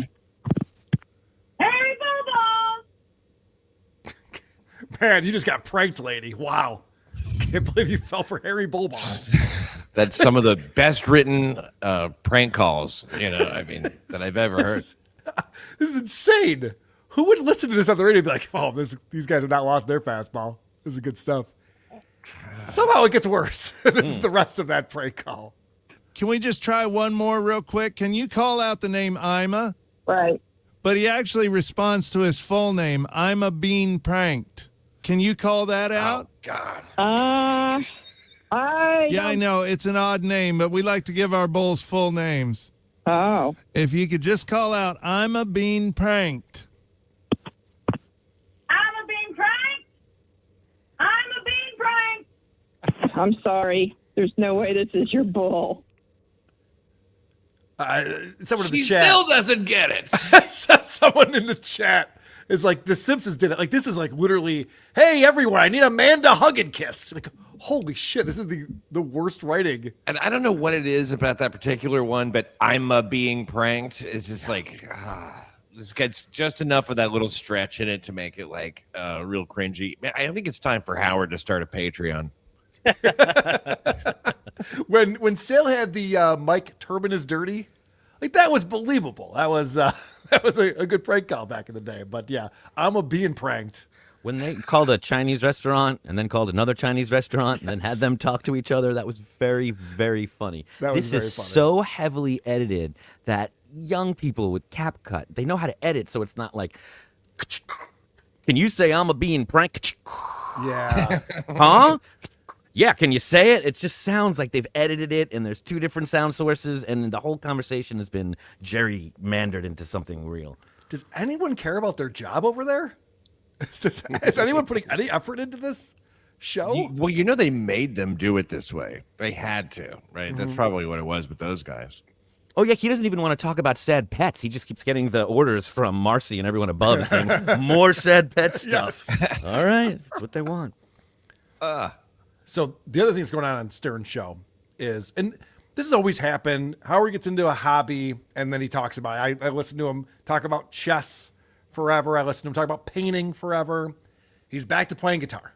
That's his big thing right now. He's learning the guitar, and he tells Robin on Monday, he goes, Robin, I wrote this song. I think it's pretty good. It's about, losing someone in your life, and you just want one more day with them. You just wish you had one more day to be with them. And Robin goes, can we hear this song? Oh, no, I'll never play it. I'll never play you that song. There's no way. That was on Monday. Tuesday, Howard's got the guitar out. He's like, all right, I'll play this song for you. So a caller calls and he goes, hey, Howard, let's hear that song. He says, all right. This is Howard playing the guitar.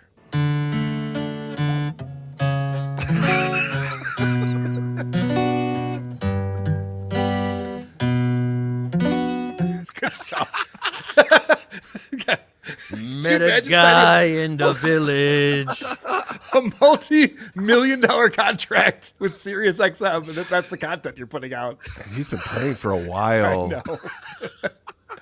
It gets better because he starts singing. Oh. He's going to sing this song as he plays the guitar. It's like,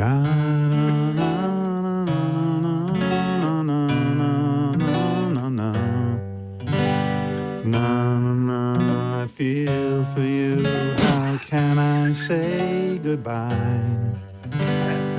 I can't say goodbye.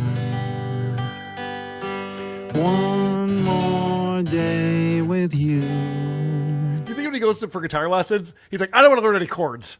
let's not get into that. One more day, I pray.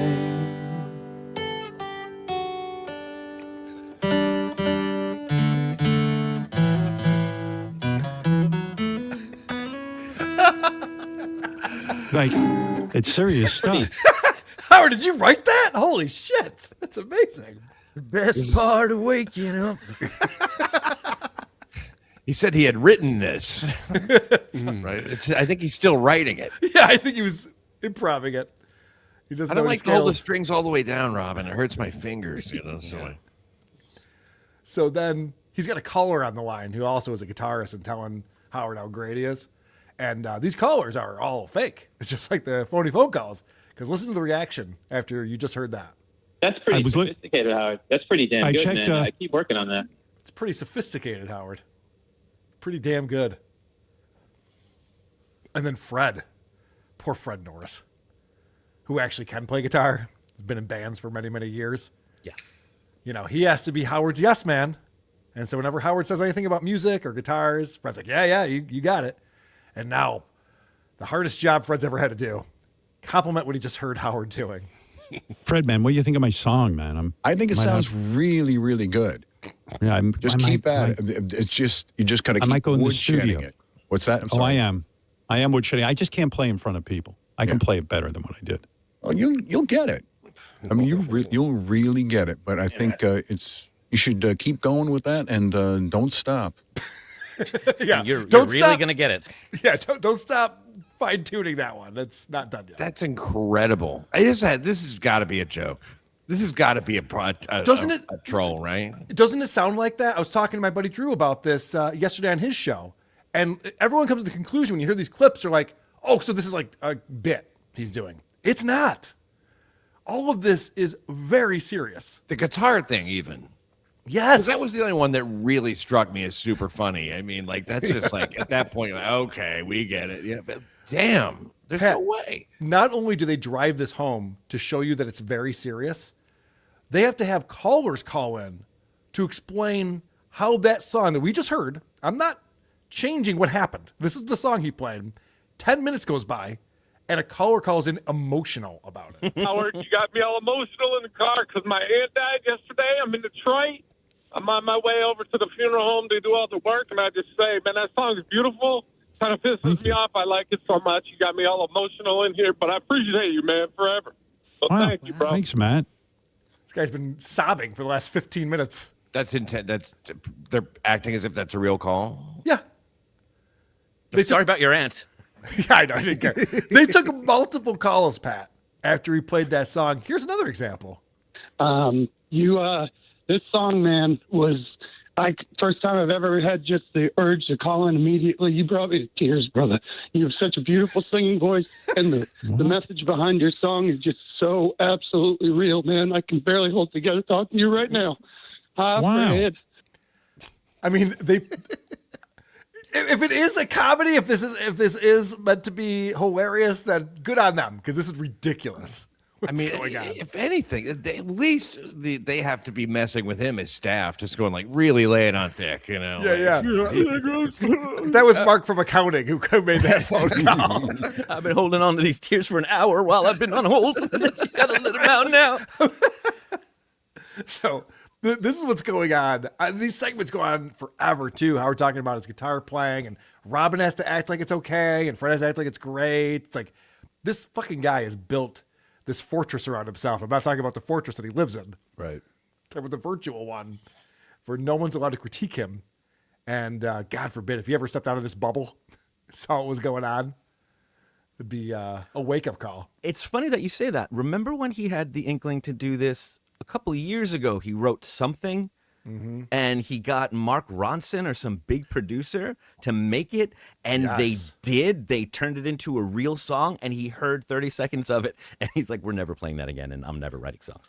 Well, it's hilarious, Adam, because after he played that song and he got all this praise from everyone, he brought it up again. Mark Ronson, he brought up a few other big-time producers. He's like, maybe I should give them a call and get in the studio and record this. You guys seem to think it's really good. Like, yes, definitely do that, Howard. This can't be happening. It's a really good idea, actually. It can't be happening. It's so bizarre. All right, so you've heard Howard comes out on Monday. He's not happy when he's broadcasting. He's not happy when he's not broadcasting. He is just uncomfortable at all aspects of his life.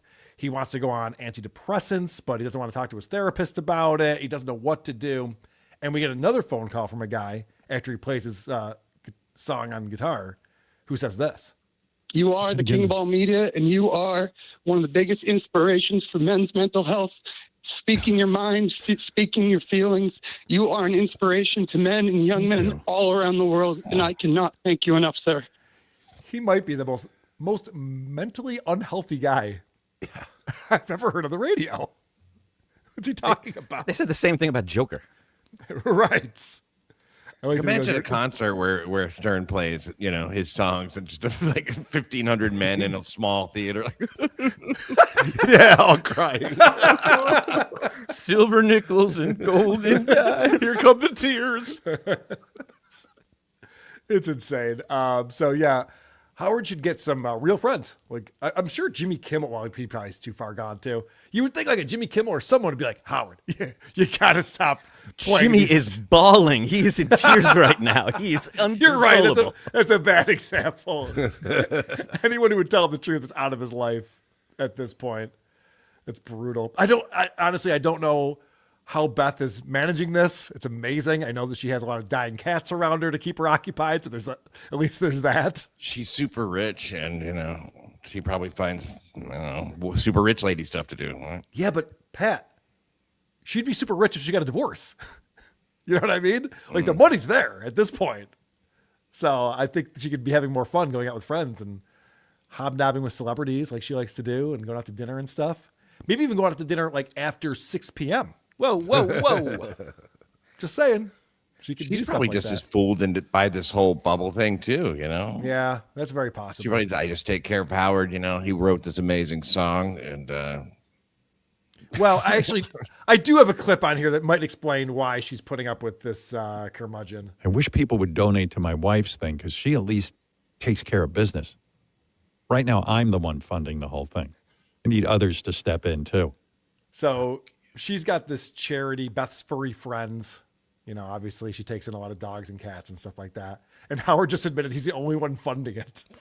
I wish someone else would fund it. I went to their website, and there's calls to action to donate to this thing all over the website. It's the only thing that's on their website. But apparently Howard's the only one who's giving money. In fact, this actually sounds kind of pathetic. And then like my wife will adopt out to people like, she did, and none of them donate. Well, some of them do. I shouldn't say all, none of them donate. And then like we're giving them food and cat toys and all kinds of stuff. Oh my goodness. I've seen these transfers. They're loaded.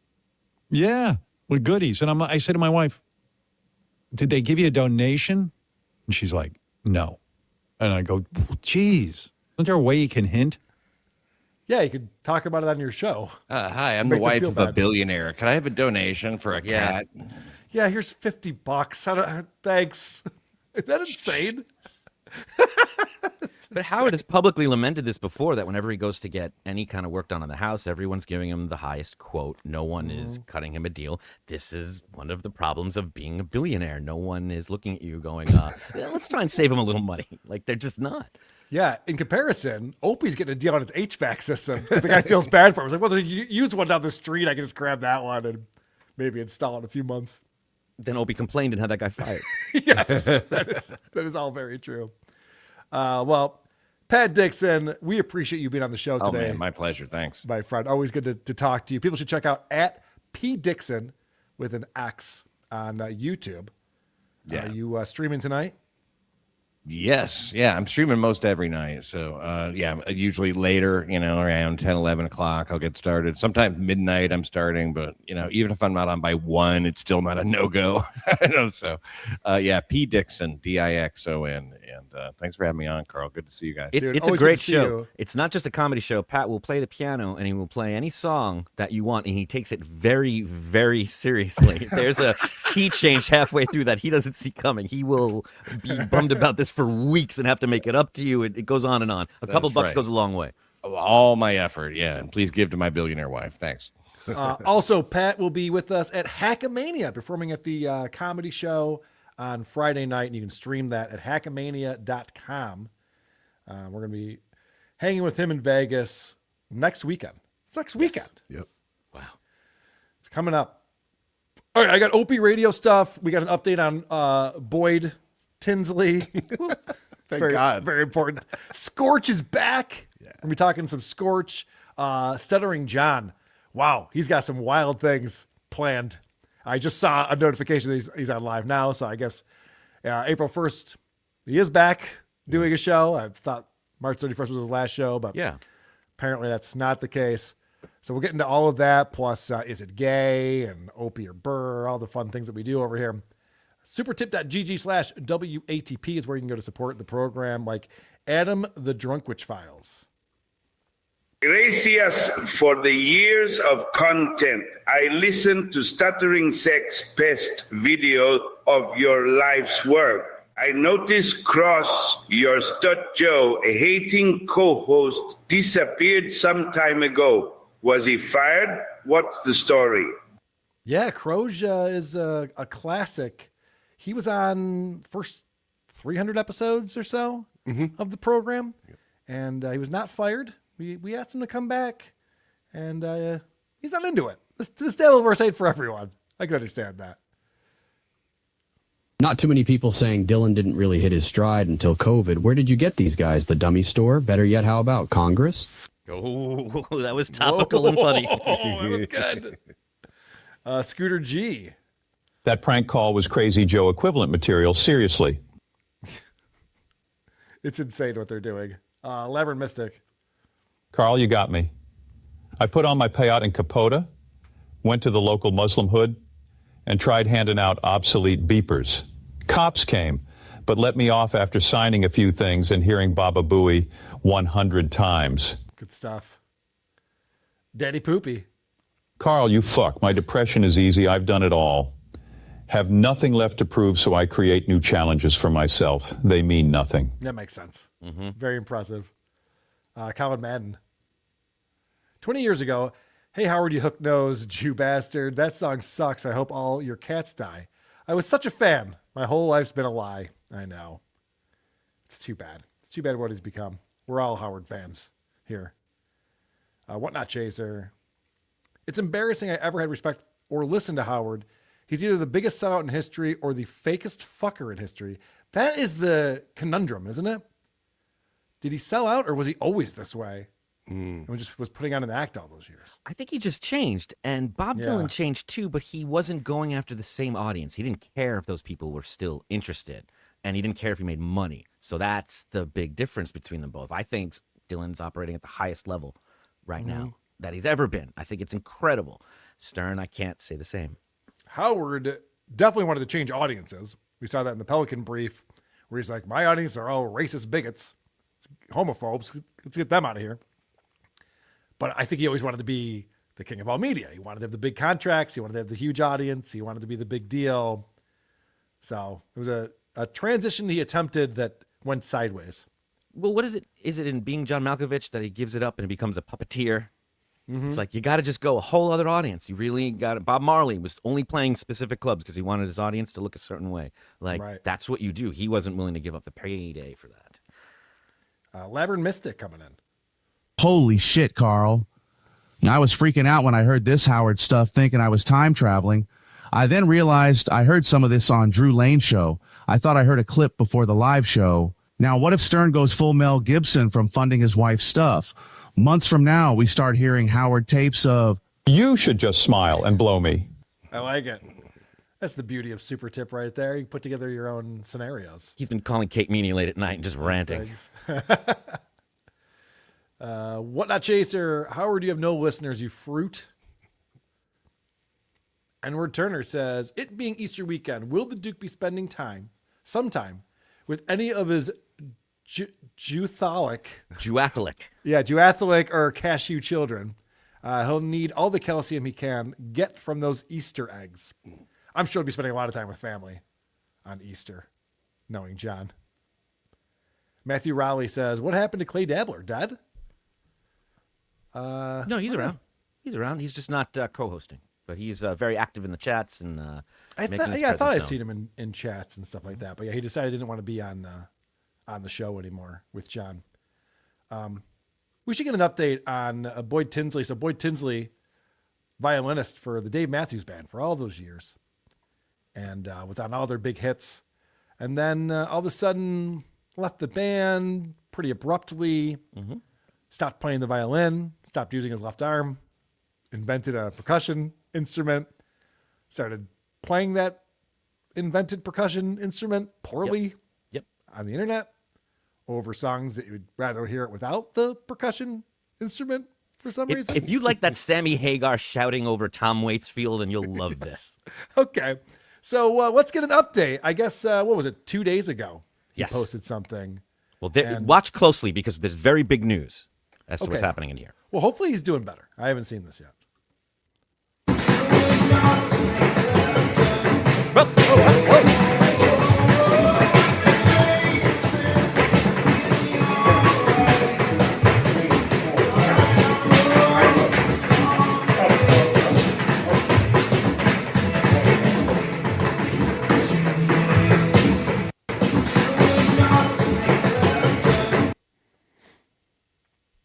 See that?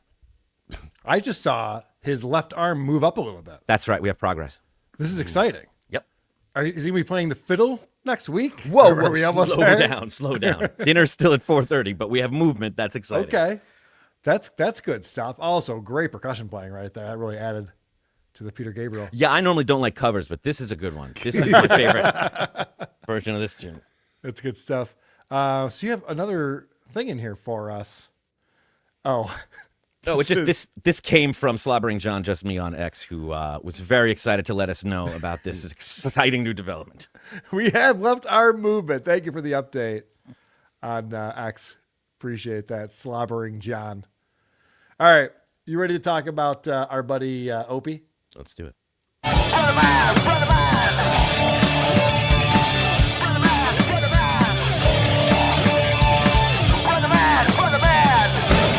Ba, ba, ba, ba, ba, ba, ba. What I love about Opie is that he's made his decision. He's got a guy now again For a long time after Carl Ruiz passed, he was a little aimless, and he didn't have a co-host regularly, didn't have a lot of guests or friends. He started hanging out at Gebhardt's more, met up with a crew of people that he really enjoyed, and Ron the Waiter, who really enjoyed him. And the crew has all moved on, but Ron the Waiter stays, and Opie's decided, this is my guy. And for good reason. They have such a good chemistry. I think that, Opie's worked with a lot of the greats over the years, Vic Henley. The list goes on. So you can only imagine what it's like when he finally finds his guy. They're going to be really good together talking about Robert De Niro movies. Just brilliant. You can't keep your eyes off of him. Midnight Run with Charles Grodin. Oh. Fucking brilliant movie. Honestly. I thought you were going to say Bad Grandpa. He wasn't in that. He was in Bad Grandpa, or whatever the name of that stupid movie was, which we did try to watch, and it was horrendously bad. Ron, how was your weekend? 20 minutes in. Did you have a good weekend? Did you have to work? Christ. These guys have no chemistry whatsoever. Ron's being serious. Like, Midnight Run's actually a really good movie. Have you seen it, Opie? It's actually really well acted. The writing's good. Opie's like, what about the bad movie he made? Uh-huh. But what did Skinny Chad said? He was like, it's like someone says a knock-knock joke, and you're like, there's no door there. Right, yes. That's not a good movie, Opie. What are you talking about? They're so bad together. This is an interesting clip that you pulled, Adam.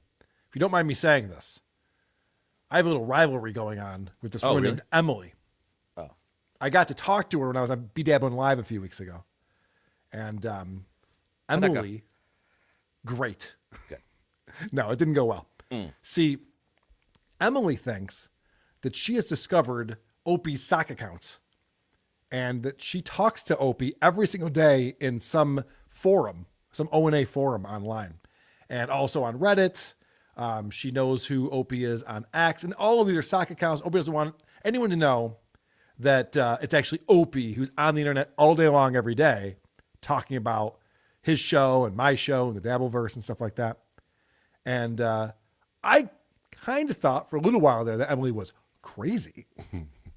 But I've come around and I realized that she knows exactly what she's talking about. I think Opie confirms it with this. But what was refreshing, except for stupid Johnny, who had a fake account. I probably blocked 20 of his accounts, so now he has accounts with a whole bunch of numbers after it. That's what he's down to. We need the numbers. It's Johnny 2539X 10753, 29. That's when you know you got an obsessed troll, when they come at you with those ridiculous accounts. All right, listen to me. Rob Schneider, though, brought a lot of people together because, I don't think I've heard Opie talk about this before. It does sound like he's part of internet culture. Yeah, he doesn't know much about the internet, but he knows a lot about that. Yeah, all of a sudden he knows about all these troll accounts that are bothering him. And it's like, yeah, you sign up for Reddit and you just let them pick your username for you. It's going to give you wacky names and numbers. Anyway, let's get into the topic at hand. That's interesting. Emily World Order. Yes, Emily World Order, indeed. It's another W for the M-ster. I think she's DM'd me on Discord. I haven't looked in a little while. I should probably get caught up on How do we know it's not Opie talking to her? Because he certainly has the profile of someone who would be guilty of all of those things. Adam, you go on B-Dabbling Live and talk to her about it, all right? I did my time. I think I'm good. I think I'm okay. Putting enough time on these front lines. I don't need any more fair enemies, enough. but thank you. All right, so Opie is taking a hard stance on Joe Rogan. He's not normally critical of the world's largest podcaster who used to be a guest on Opie's show and has far surpassed him. It doesn't bother Opie at all. He's not bitter at all about it. He's just always fair when he's talking about Joe Rogan. And what does it matter? Like, he's going to make another $100 million this year, but he's a fucking phony like the rest of them. Because now it's brave. Now it's brave to go after MAGA, so he's doing it. You should have done it when Trump is in front of you. And now he's calling them dorks and weirdos. Anybody that, or most of the people following the MAGA movement are dorks and weirdos. Oh, the dishonesty. Oh, my God.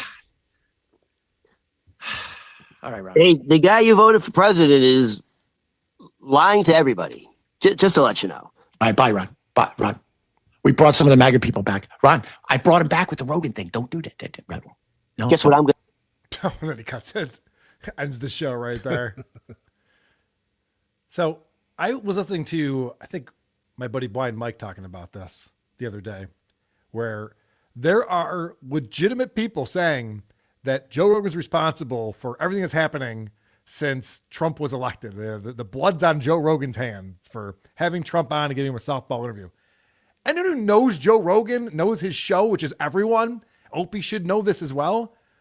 Joe Rogan gives pretty soft interviews. He wants to have a joyful conversation with people for the most part. Like he goes along with it. Some people say some wild, outrageous shit. Joe's like, really? Tell me more about that. Like that's kind of the back and forth that he has with people.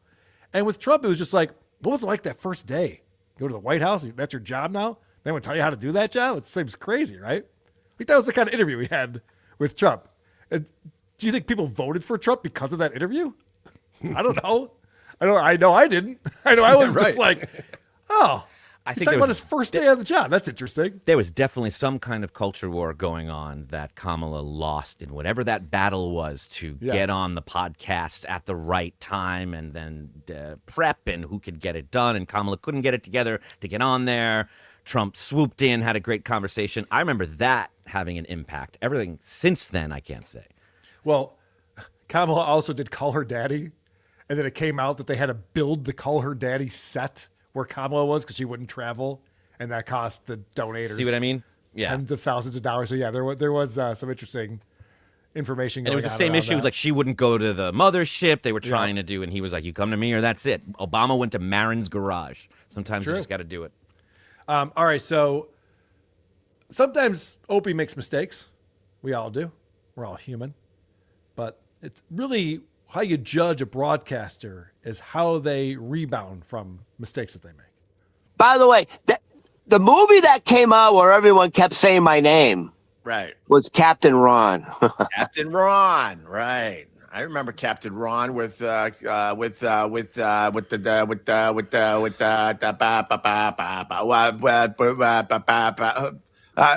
Russell. I got it. Nailed it.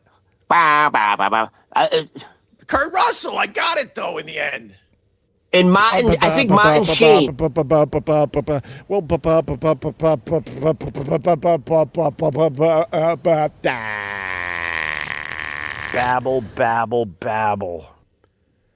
Opie's one of the top 5 broadcasters in the world, according to Opie.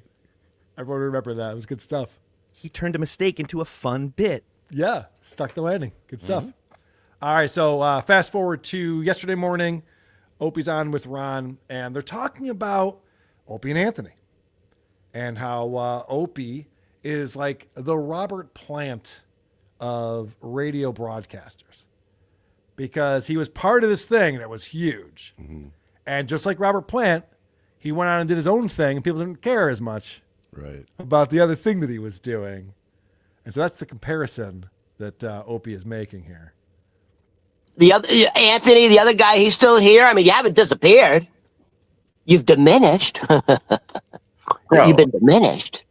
You're still here. I was in Zeppelin, and now I'm like Robert Plant doing solo shit that no one gives a fuck about, except every once in a while I get a Honey Drippers hit out there. Wait, hold on. You're giving yourself way too much credit. You're not Robert Plant. Let's slow down. We were the Led Zeppelin. You were in Zeppelin. No, we were the Led Zeppelin of radio.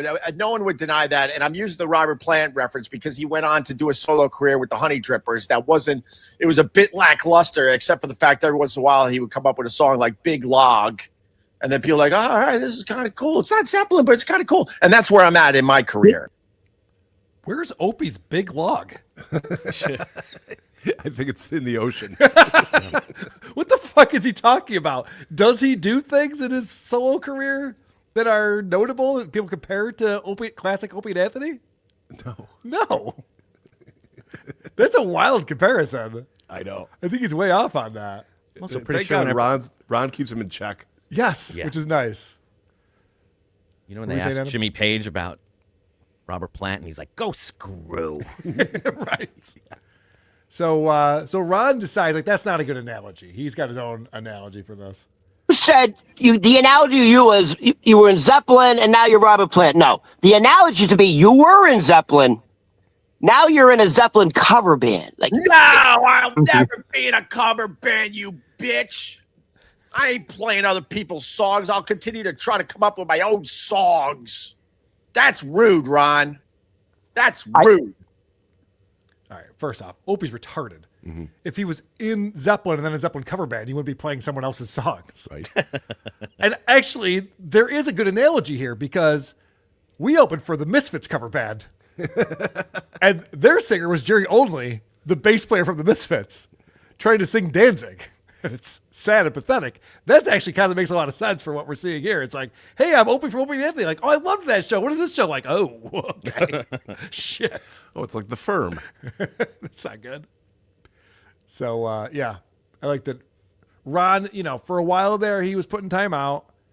He had to be told, calm it down about Anthony and stuff like that. But he's back to just like letting it rip.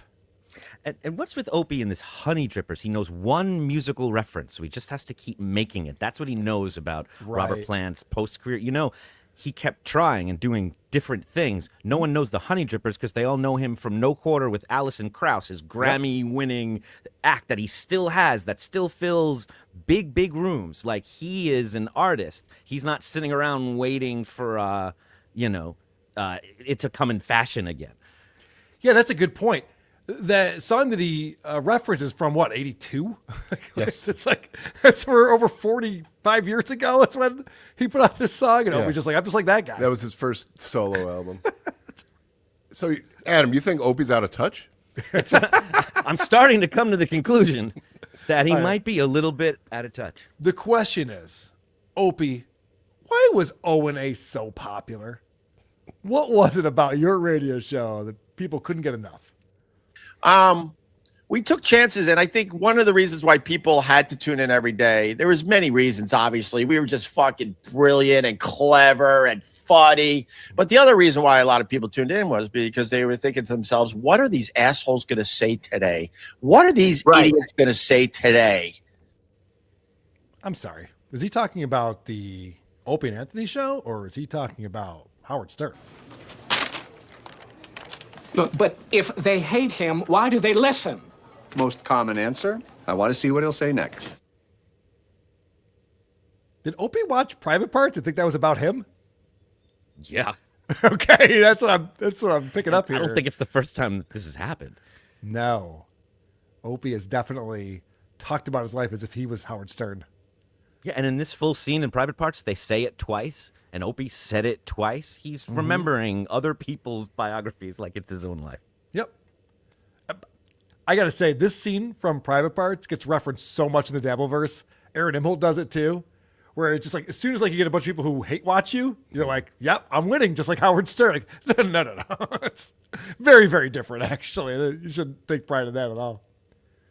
But no, Opie is he's in control of his own destiny, as we know. What are these idiots going to say today? Yeah, and they were convinced, and I used to say it on the radio, one day we won't be there anymore. I knew in my heart that one day we just simply would disappear without fanfare, without the big goodbye. I said it a million times on the radio. One day you're going to tune in, and we're not going to be here, and that's it, and that'll be the end of it. And that's exactly what happened. And these podcasts, they just play it safe. Opie knew all along that he'd have his career ripped away from him because he has no talent. That's a wild thing to think. Yeah. Like, people love us. They adore us. They can't get enough. We have huge contracts. And one day, no one will want to pay us or listen to us anymore. That's not normally how a career show business works. That's also not just disappearing. No, it's not. Yeah. That would actually be cooler. He had no plan for the future. He had no vision of what after Opie and Anthony would be like. And he said this a lot out loud. So that's what happened. I hate to bring it to this, but he talks so often about having this mother that would basically step in the room and be like, I could have aborted you. Like, just wanted to make sure everyone here did not feel comfortable and knew that I was in control and that everything was tenuous. So what did he like to do? Every once in a while, he'd like to turn around, look at this perfect thing, and remind the audience and his castmates that, this is all just going to go away one day because I'm fucking crazy. Yeah, he'd hold that over their heads all the time. And I Actually, Tim sent this into me. This is from the Opie and Anthony show in 1999. They're on WNEW in New York, but it just switched over to an all-talk format. And it's interesting, this caller predicted the future, it seems like, back in 1999. Rob, what's up? Hey, Opie and Anthony. What's up? I am in the presence of greatness. No, Opie, let me ask you something quickly. No, I know you hate us. It says it right on the screen. No, I'm I know. not, I'm not asking. stupid. I'm just want to talk to you guys. Yeah. Hello, Anthony. Hi. Opie. Yeah. When Anthony leaves you and moves on to greener pastures, what are you going to do besides run the board? Not much. Probably sell drugs on the corner. Because nothing against the show, nothing against NEW. This is a very sad day in radio history. I'm not going to go on a tangent. All right. Mm-hmm. You hear Anthony there, just like, oh, it's not comfortable. La-da-dee, la-da-da. Exactly. That's perfect, though. Color nailed it. You know what else is interesting? And Carl with a C sent this into me. He said the Doughboys podcast. You guys remember Doughboys? We covered it on WTP a million years ago. They had this guy, Brian Quinby, on the show. And Brian Quinby brought up Opie, which is interesting because it seems like Brian is paying attention to what's going on. So that's like mostly all the guys I follow on the stream and stuff like that. Well, Dan Cook also kind Opie of and Anthony, a lot of the shock jocks you talk about, I feel like, are like, Opie, the guy Opie's. with 100,000 YouTube users and every video gets 70 views. That guy, he records his podcast in a bar with random guys. With like a guy he met that was a waiter, and then another guy who I think wants to be a furry. I'm like fairly certain because we've heard him tell like 5 jokes in his stand-up, and all of them were like, I wish I was a squirrel. So like every time he said he wants to be an animal, it's like, I think hey, brother. I think you want to fuck animals. Yeah, go ahead. Just embrace your persona. Yeah, which I have no problem with. But yeah, the Bubba is clearly on very, and the Grease Man, you couldn't get lower than him.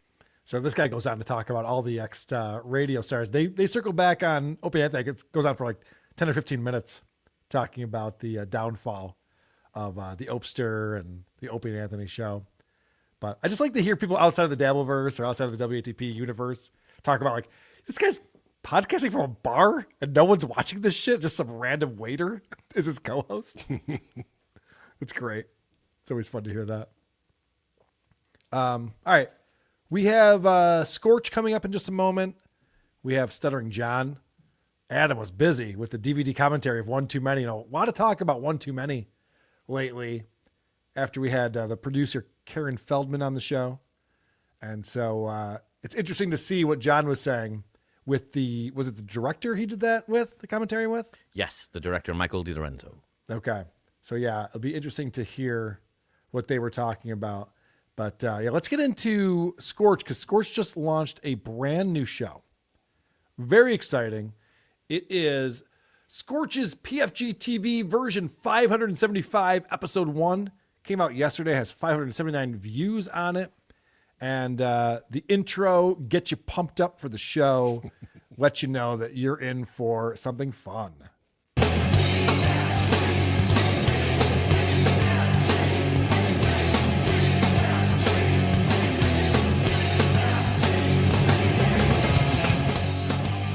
Well, hello, and how are you doing?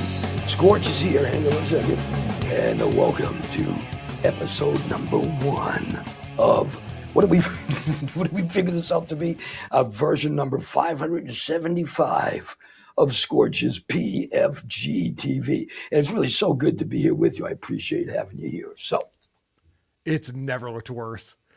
This is crazy. This background he has, this green screen thing, is he supposed to be like squatted down underneath the console at a radio station? The mic's behind him for some reason.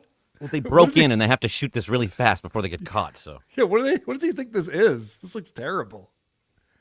The lighting is not great, but he's excited about it. He's pumped up. So I'm excited for him. But he's got some great topics to cover. He's going to tease that. we're going to talk about some things like some fast food memories. I saw the price of some fast food the other day. And mind you, I haven't eaten fast food since 1984, so it's been 42 years and change. I was blown the fuck away by how much fast food costs these days. But I asked a question on the Facebook page, okay, about this. Let me get this. What was the cheapest that you remember buying burgers and fries for? Okay. So literally the show format is he'll put a question out on Facebook and then he'll read the comments that he gets back from it as if it's like a call-in topic. Yeah. Talk to me about how cheap fast food used to be. We'll be picking up calls after this break. Yeah, we established a long time ago he's lazy. It's the laziest thing possible. Always someone else doing his work. But I love the fact that he goes, I was driving by this fast food place and I saw the prices and they're outrageous. Yeah. Okay, Opie. Fast food prices. Am I right, people? Huh? Yeah. We pay those employees $15 an hour plus. So yeah, it's going to be more expensive than it used to be. But I'm getting a sense that it's not just fast food that's bothering Scorch as far as costs go. Huh. I think there's other things too that he's feeling like, gosh, things are getting kind of expensive out there, aren't they, guys? But I'm looking around the country to try to move. I want to be close to my mom. And if not, I want to be someplace warm with dispensaries legal. The cost to live in this country is fucking ridiculous, especially if you don't have whole shitloads of money.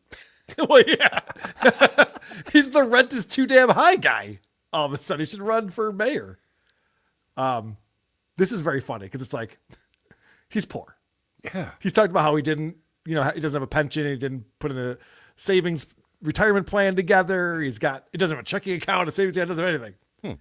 He's on a, what did he say? It's not limited. Yeah. Something like that. His budget is small and very tight budget. I can't remember. It was fixed. Very fixed. That's what it was. Yeah. I was just like, oh, it's very fixed. Yeah.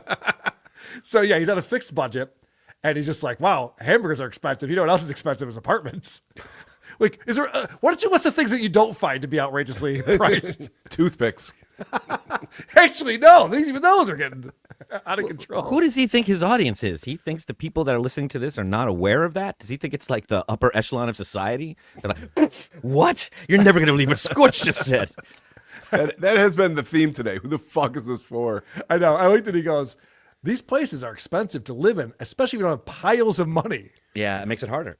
Right. I would imagine. He's so ready to admit defeat, too. He's like, I'd like to be close to my mom, but if not. Yep. Oh, well. So this new show format he has is very much a radio show.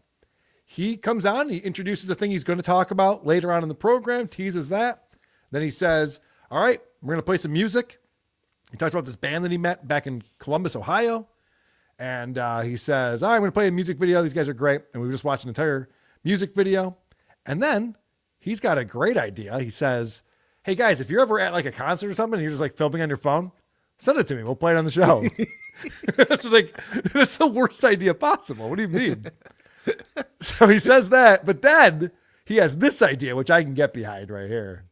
However, if you are in a band, a regular band, you have some recordings and you've got some video, or you can make some video with some good quality audio. Here's what you do. You send your stuff to, hey, that's my band at gmail.com. Okay. Hey, that's my band at gmail.com. Chris? Yeah. I think we're going to see the Isotopes on Scorch's PFG TV pretty soon. Nice. I'm sending it in. Let's go. That's exciting. I don't understand. I've been spending the last month going to restaurants that are also bars and filming them in high quality video and audio so I could send in for that show. Yeah. He did ask you to do that last time he was on the air. Yes, he did, and I've been doing it. I know, we all have. That was concept number 574, Adam. Right, yeah, we moved on. It's time for you to move on too, Adam. Come on. What am I supposed to do with all this B-roll of Chinese restaurants? Jerk off. All right. All right. So that's exciting. You can send in your band. Hey, that's my band at gmail.com. I'm sure he's going to be excited to get all of those videos coming in. And he's very concerned about playing music that he doesn't have the rights to. So don't send him stuff you don't own the rights to and pretend you do. Don't do that. That'd be a silly prank. Let's find out how much it costs to live near his mother. Now, I'm pretty sure his mom is in the Boston area. I think that's where he's from. And so I was taken aback when he goes, listen to how expensive it is to live near my mother.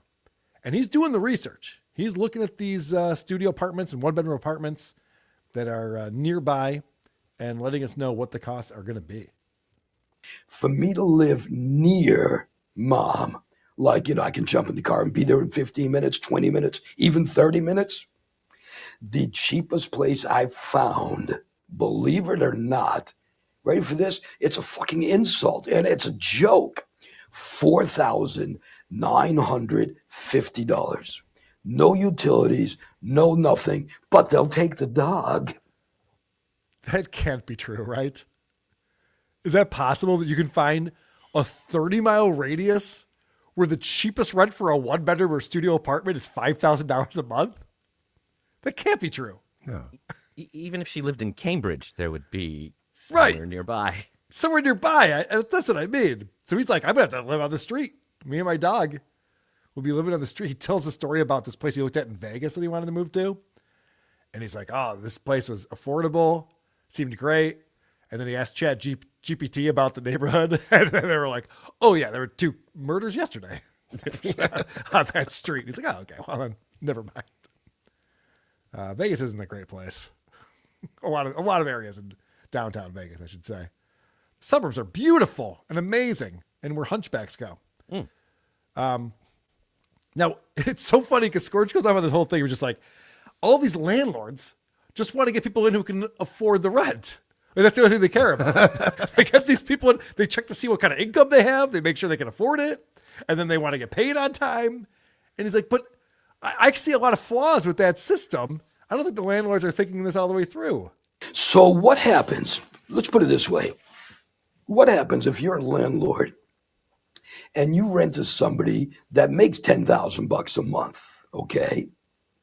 Now, who's to say that they ain't going to make a shitload of damage in your place? They might be the worst fucking people in the world, but they're rich. They make money. So what? They made money. So good. Until you show up to their place to give it an inspection or whatever, you're not going to know what they're doing to your place, because what you're getting $10,000 a month. That's ridiculous, but they could be shitty people, as I say. Yep. I thought they made $10,000 a month. Now the landlord's getting $10,000 a month. I love that he goes, there's good people like me who are also poor. Wouldn't it be better if I kept the place neat and tidy and you just didn't make as much money off of it? Like maybe you lost on it. Wouldn't that be better? Now, he had a roommate for a while. He did. Producer Mike, right? Right. I wonder if he's ever had to deal with a landlord or a lease, because it doesn't sound like it. Yeah, it's crazy when he talks about, a lot of these places, they want your first month, your last month, and a security deposit. Right. He has no idea how to pull this off. He's very upset about the fact that he can't get out of, where is he? Eau Claire, Wisconsin? Something like that. He's like, it's cold up here. I want to leave. I want to go somewhere better than this. And rich people are bad. Stop renting to rich people. Sure, they can afford the rent, but when they move the dishwasher, they don't even pick it up. Just drag it right across the linoleum. They're always shitting on the walls and on the ceiling. Yep. That's what they're doing, all right. What is it with these guys where they're like, I just learned something. I'm sure nobody else in the world knows this. I have to inform them all. Yeah. He used to do a show in Eau Claire, Wisconsin with T-Rye was his co-host. We covered that on this program a few times. And she comes up. They came into the studio. They talked to me and my ex-partner, my ex-morning show partner, T-Rye. Miss you, T-Rye. Maybe you'll come on this show sometime, too. Yes. Let's get T-Rye on the show. Now, there's also, was her name Megan? Was his co-host? Yeah. Megan's a dud. I mean, get T-Rye on the show. I hope he starts getting some of his celebrity friends on. That'd be great. There's only so much room underneath the console. That's true. Yeah. Climb down under here with me and squat down. All right. So one of the things he does on this show, very radio-like, he's always teasing what's coming up and resetting the topics. Guys, we're talking about fast food prices. Coming up, we're going to talk about the cheapest burger you ever got and where you got it and what year it was. And so he does a really good job teasing what's happening Okay, so I I drove by a fast food restaurant the other day, and I was just fucking taken back by how much money fast food costs these days. I haven't had fast food in a long time, but there's one thing in specific about one specific fast food restaurant that they stopped doing even before I stopped eating it. And I haven't had fast food since 1984. But even before that, this one restaurant stopped doing a drink a certain way. And I don't know why, because as I said earlier, if you're my age, maybe a little bit younger, maybe a little bit older, you're going to agree. This stuff was the balls, man, but you just don't do it anymore. For right now, though, we want to talk about this. What is the cheapest that you remember paying for a burger and fries? Basically a fast food meal. Right. So he teases this whole thing. He's like, there's this place used to have this drink. They don't make it that way anymore. I don't know why. Everyone loved it. Never reveals what it is. It's only a 29-minute video and he keeps repeating himself. Yes, and he's playing music videos. Yes. A lot of it's music. And he keeps repeating the same thing over and over again. And he never reveals what he's talking about. Does anyone know what he's talking about? What fast food restaurant changed the way they made drinks back in 1983? Does anyone know? God damn it, Scorch. You're tearing me apart, Scorch. I can't take it anymore. But anyway, so he's teasing this over and over again. He starts reading these comments. People are just like, well, yeah, when I was in outside of Syracuse in 1975, I got a 25-cent Burger King burger and fries were 17 cents. It's like, oh, yeah. And the funny thing, too, about all this, it's so stupid because people will be like, I used to be able to have a whole meal for $1.69 at a fast food restaurant. And so we're just like, oh, God, I wish it was like that again. It's like $1.69 was worth a lot more fucking money back then. It's all relative. It's a thing called inflation. He just starts crying. I'm so hungry. Yeah, it's not like the $1.69 in your pocket would be able to go out and buy that right now. Jesus, it's so stupid. How much time do you spend checking the prices of things you don't buy and haven't since 20, 30 years ago? Zero time. Yeah. It's crazy. Scorch remembers an old bit that he used to do. So some of the people who comment on his Facebook posts are guys he used to work with or guys who were regular callers into his show back in the day, who are also sad, lonely losers, probably rent. And so this is an example, by the way, when I talk about losers. Anyway, so this is one of the bits that he used to have on the show people loved.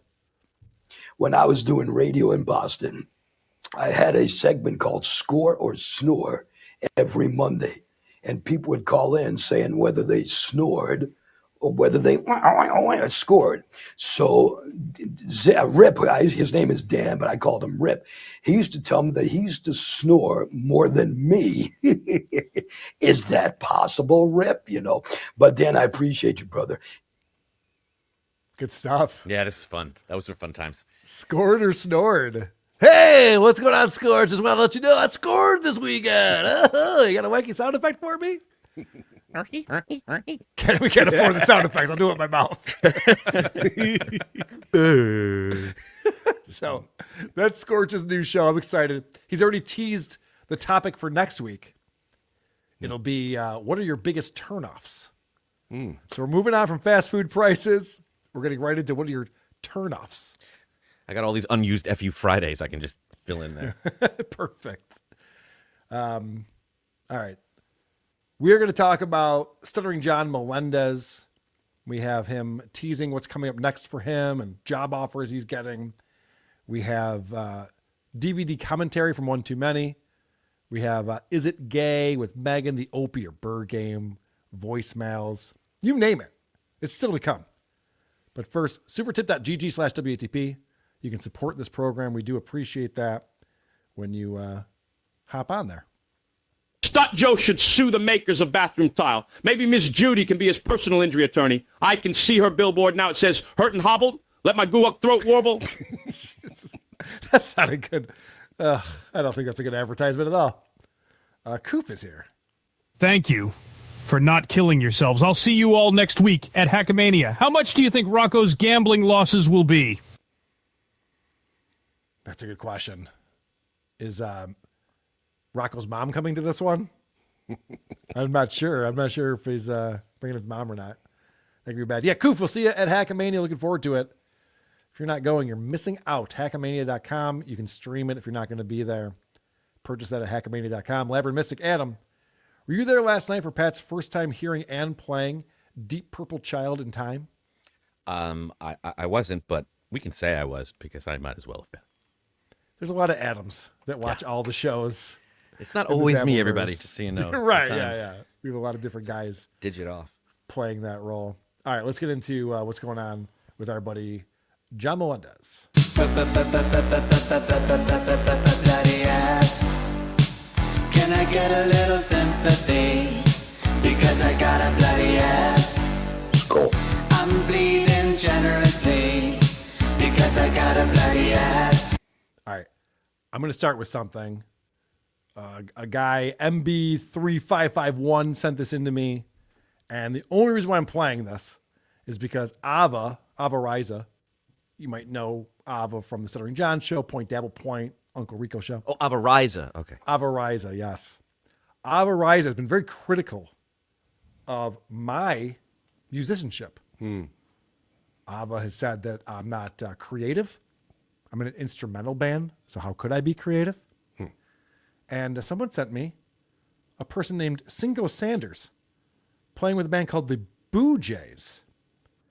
And this was posted up on Facebook.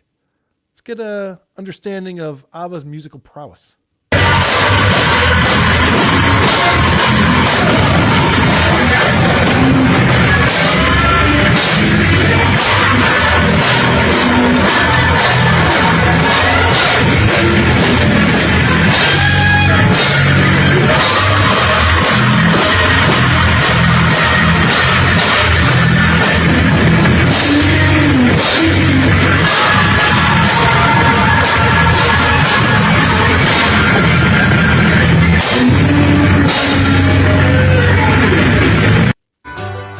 That was posted in 2015. So Cinco was listening to Mudhoney. He was like, oh, this is the next thing that's going to hit. Like Sonic Youth, this is the next thing people are going to be enjoying and appreciating. You know what that band needs? Boyd Tinsley. Yes. A different percussionist. Or maybe on top of that, I guess is what you're saying. Yeah, drown it out. John has his show, and he brings back Vince the Lawyer. Vince the Lawyer has been blocked, and John has not spoken to him in quite some time, weeks even, because Vince is in a private text conversation with John, and then screen grabs it, and then sends it to me, Tukey, Bob Levy, and Shuley. And then John goes, did you send my private text messages? And Vince goes, yeah. And John goes, I told you not to do that. And Vince goes, yeah, I know. my bad. And so John brings back Vince, who he's pissed at for doing this, and asks a very important question of Vince. Hey, Vince, like, you do realize that I blocked you because you shared my text. Now, I'll unblock you, but you better not share anything I text you. He'll unblock you. Vincenzo. But you can't share anything. Not one letter that I text you. Do you agree to that, Vincenzo? John, yeah, I do. Is John the dumbest person in the world? I mean, it's getting to the point where you're just like, how is this possible that there's somebody who's this fucking stupid? Is John the stupidest guy in the world? Yes, Howard.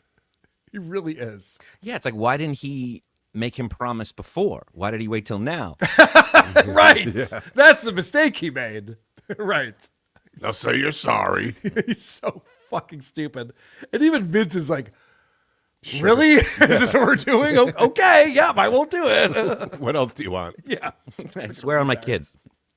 All right. So, yeah, we have DD on there. F Mammy is also on the program.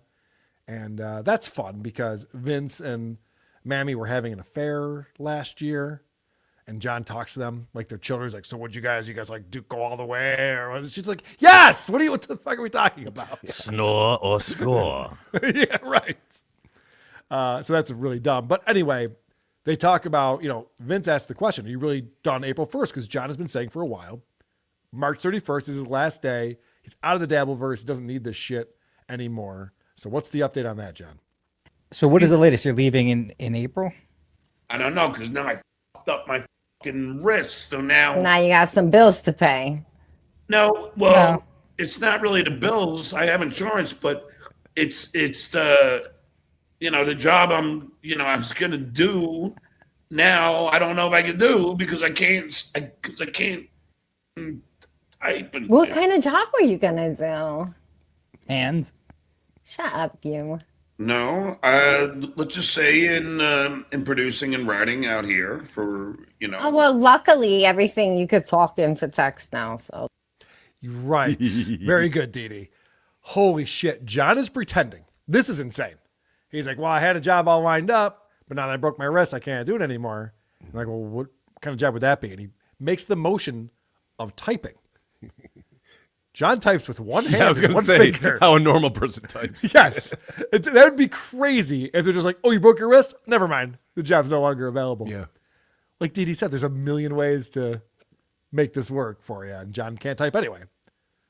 I remember Beethoven transcribing his, symphonies while going deaf. Had to stop when his arm hurt because that's it. That's it. You can't do it after that. Holy shit. So he thinks we're all stupid, and he's stupid. He's stammering so much with that. He doesn't know how to answer it because he's got nothing.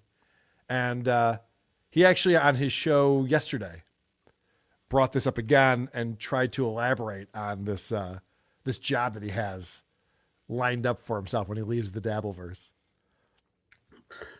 Chris the Duke's last show ever. Well, plans have changed. Why?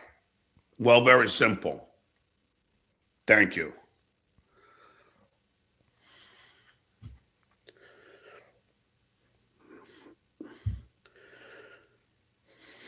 If I get the job that I've been going for and I pass the audition, the only problem is I don't know if I can do it with fucking, without both arms. Hold on a second. Now he's saying he has to pass an audition? Didn't he say it was like writing and producing? Mm-hmm. And now there's an audition? And also, do you quit your job just because you have an audition coming up? Adam, I'll ask you. Yep. Okay, very good. Like, well, I'm definitely going to nail this. Mm-hmm. So he took 24 hours to come up with a worse excuse. Yeah. That's amazing. Isn't that crazy? Does he think that we're all that dumb that we just don't know how anything works? And we're just like, oh, well, he's got an audition. He's not sure if he can do it. I'm not trying to, big time or Hollywood inside anybody, but normally those writing gigs, they don't need you to write on the spot. We want to see you write with two hands. Right. Go. Prove you can Just type submit it. fast. That would be like a secretary Yes. in the 80s. You would need to be like, words per minute was an important thing. Well, he only back types on a then. typewriter. He makes the ding thing. Right, yes. What the fuck's he talking about? He doesn't understand how the world works. And it's very fun. It's very funny. But he thinks that I'm the idiot. Adam, you pulled some clips of him. Now, the problem is that John doesn't play clips, although I saw on his show yesterday he was playing Zenhauser on Hughesy's show. But whatever. John doesn't play clips because that's all copyrighted and wildly illegal federally. And anyone can take down anyone for playing a clip because John understands the law better than everyone. So he just tries to summarize what happened. And he's talking about me being really stupid. And he calls me out for it. You dumb fuck. You know nothing about show business. Do not ever talk to me about show business. You're an idiot. You're an ultimate idiot. You're the epitome of idiocy. No wonder why you're sitting there fucking... Wait, Adam, why did you pick this clip? You just let these him things that cook, you let him wanted to cook. say to me, but you're letting John do this instead. I don't know why you're not listening. Just take it in. He's making a lot of good points. Okay. Whittling wood down to toothpicks in fucking Rochester. Skull. Why? Answer. Why are you doing that? Why am I whittling wood down to toothpicks? Don't deflect. Just answer I'm the selling them question. to Scorch, all right? Fine, you outed me. I knew it. Maybe that's the job he was going for. I super chat Scorch so he has money for toothpicks. All right, so John is convinced that I'm the idiot, and it's all about the fact that I had this interesting theory I threw out there on Point Dabble Point on Monday, where I said maybe the reason why Karen Feldman's convinced that John was fired from The Tonight Show, because she said that on my show and Kevin Brennan's show, is because John pretended to be fired so he wouldn't have to pay any kind of commission to Karen, any percentage from his paycheck. But Lady K, do you know I hired another manager after the premiere of my movie? Do you think that manager asked me for a commission from The Tonight Show? Oh, wait! Oh, good, great, okay.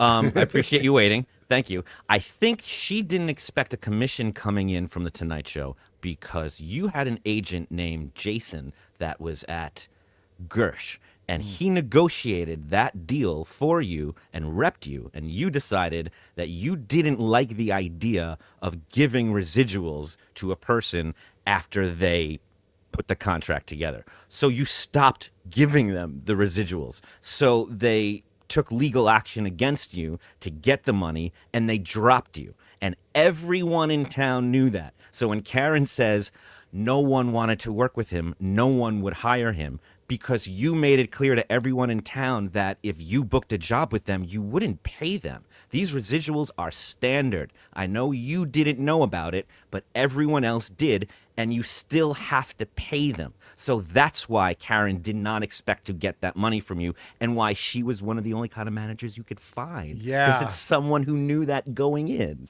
Yeah, Karen wasn't working at Gersh, I'm pretty sure. So, yeah. No. And when you fuck with people at Gersh, like, that's it. You're done. There's no second chances. Yeah, word gets around on that. So, Adam, you actually have an interesting theory. Let me play the next clip, right? And then we'll get into your theory about Karen saying that John was fired from The Tonight Show. Are you implying, Lady K, that Karen Feldman was that stupid that she couldn't turn on her TV at 11:35 at night and hear my fucking voice saying, and I'm John Melendez? Are you that fucking stupid? Oh, wait. Oh, great. Time. Yeah, good. Perfect. Okay. Do you mind if I? Please. Yeah. Fantastic. John, no one expected to hear your voice as the announcer on The Tonight Show, especially Karen, because you were fired after about 10 months. They tried doing it live with you.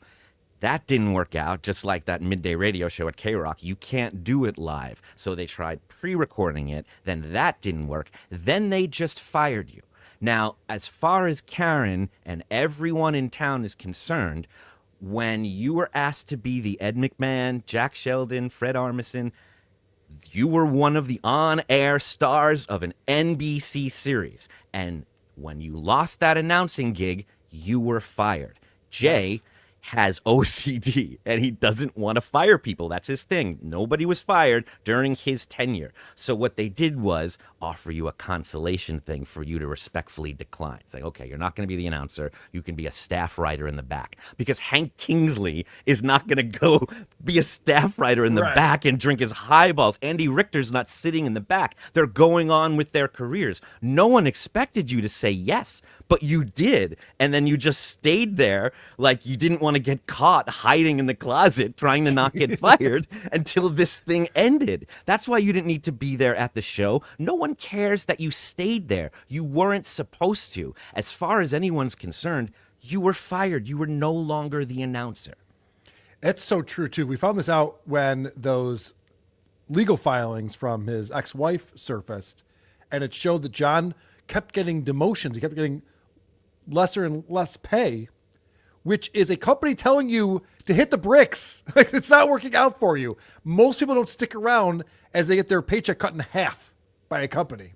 And John had nowhere else to go. The warm-up guy for the audience. Yes. That's not someone from the team that does that job. You hire from the outside. They ran out of places to stick him.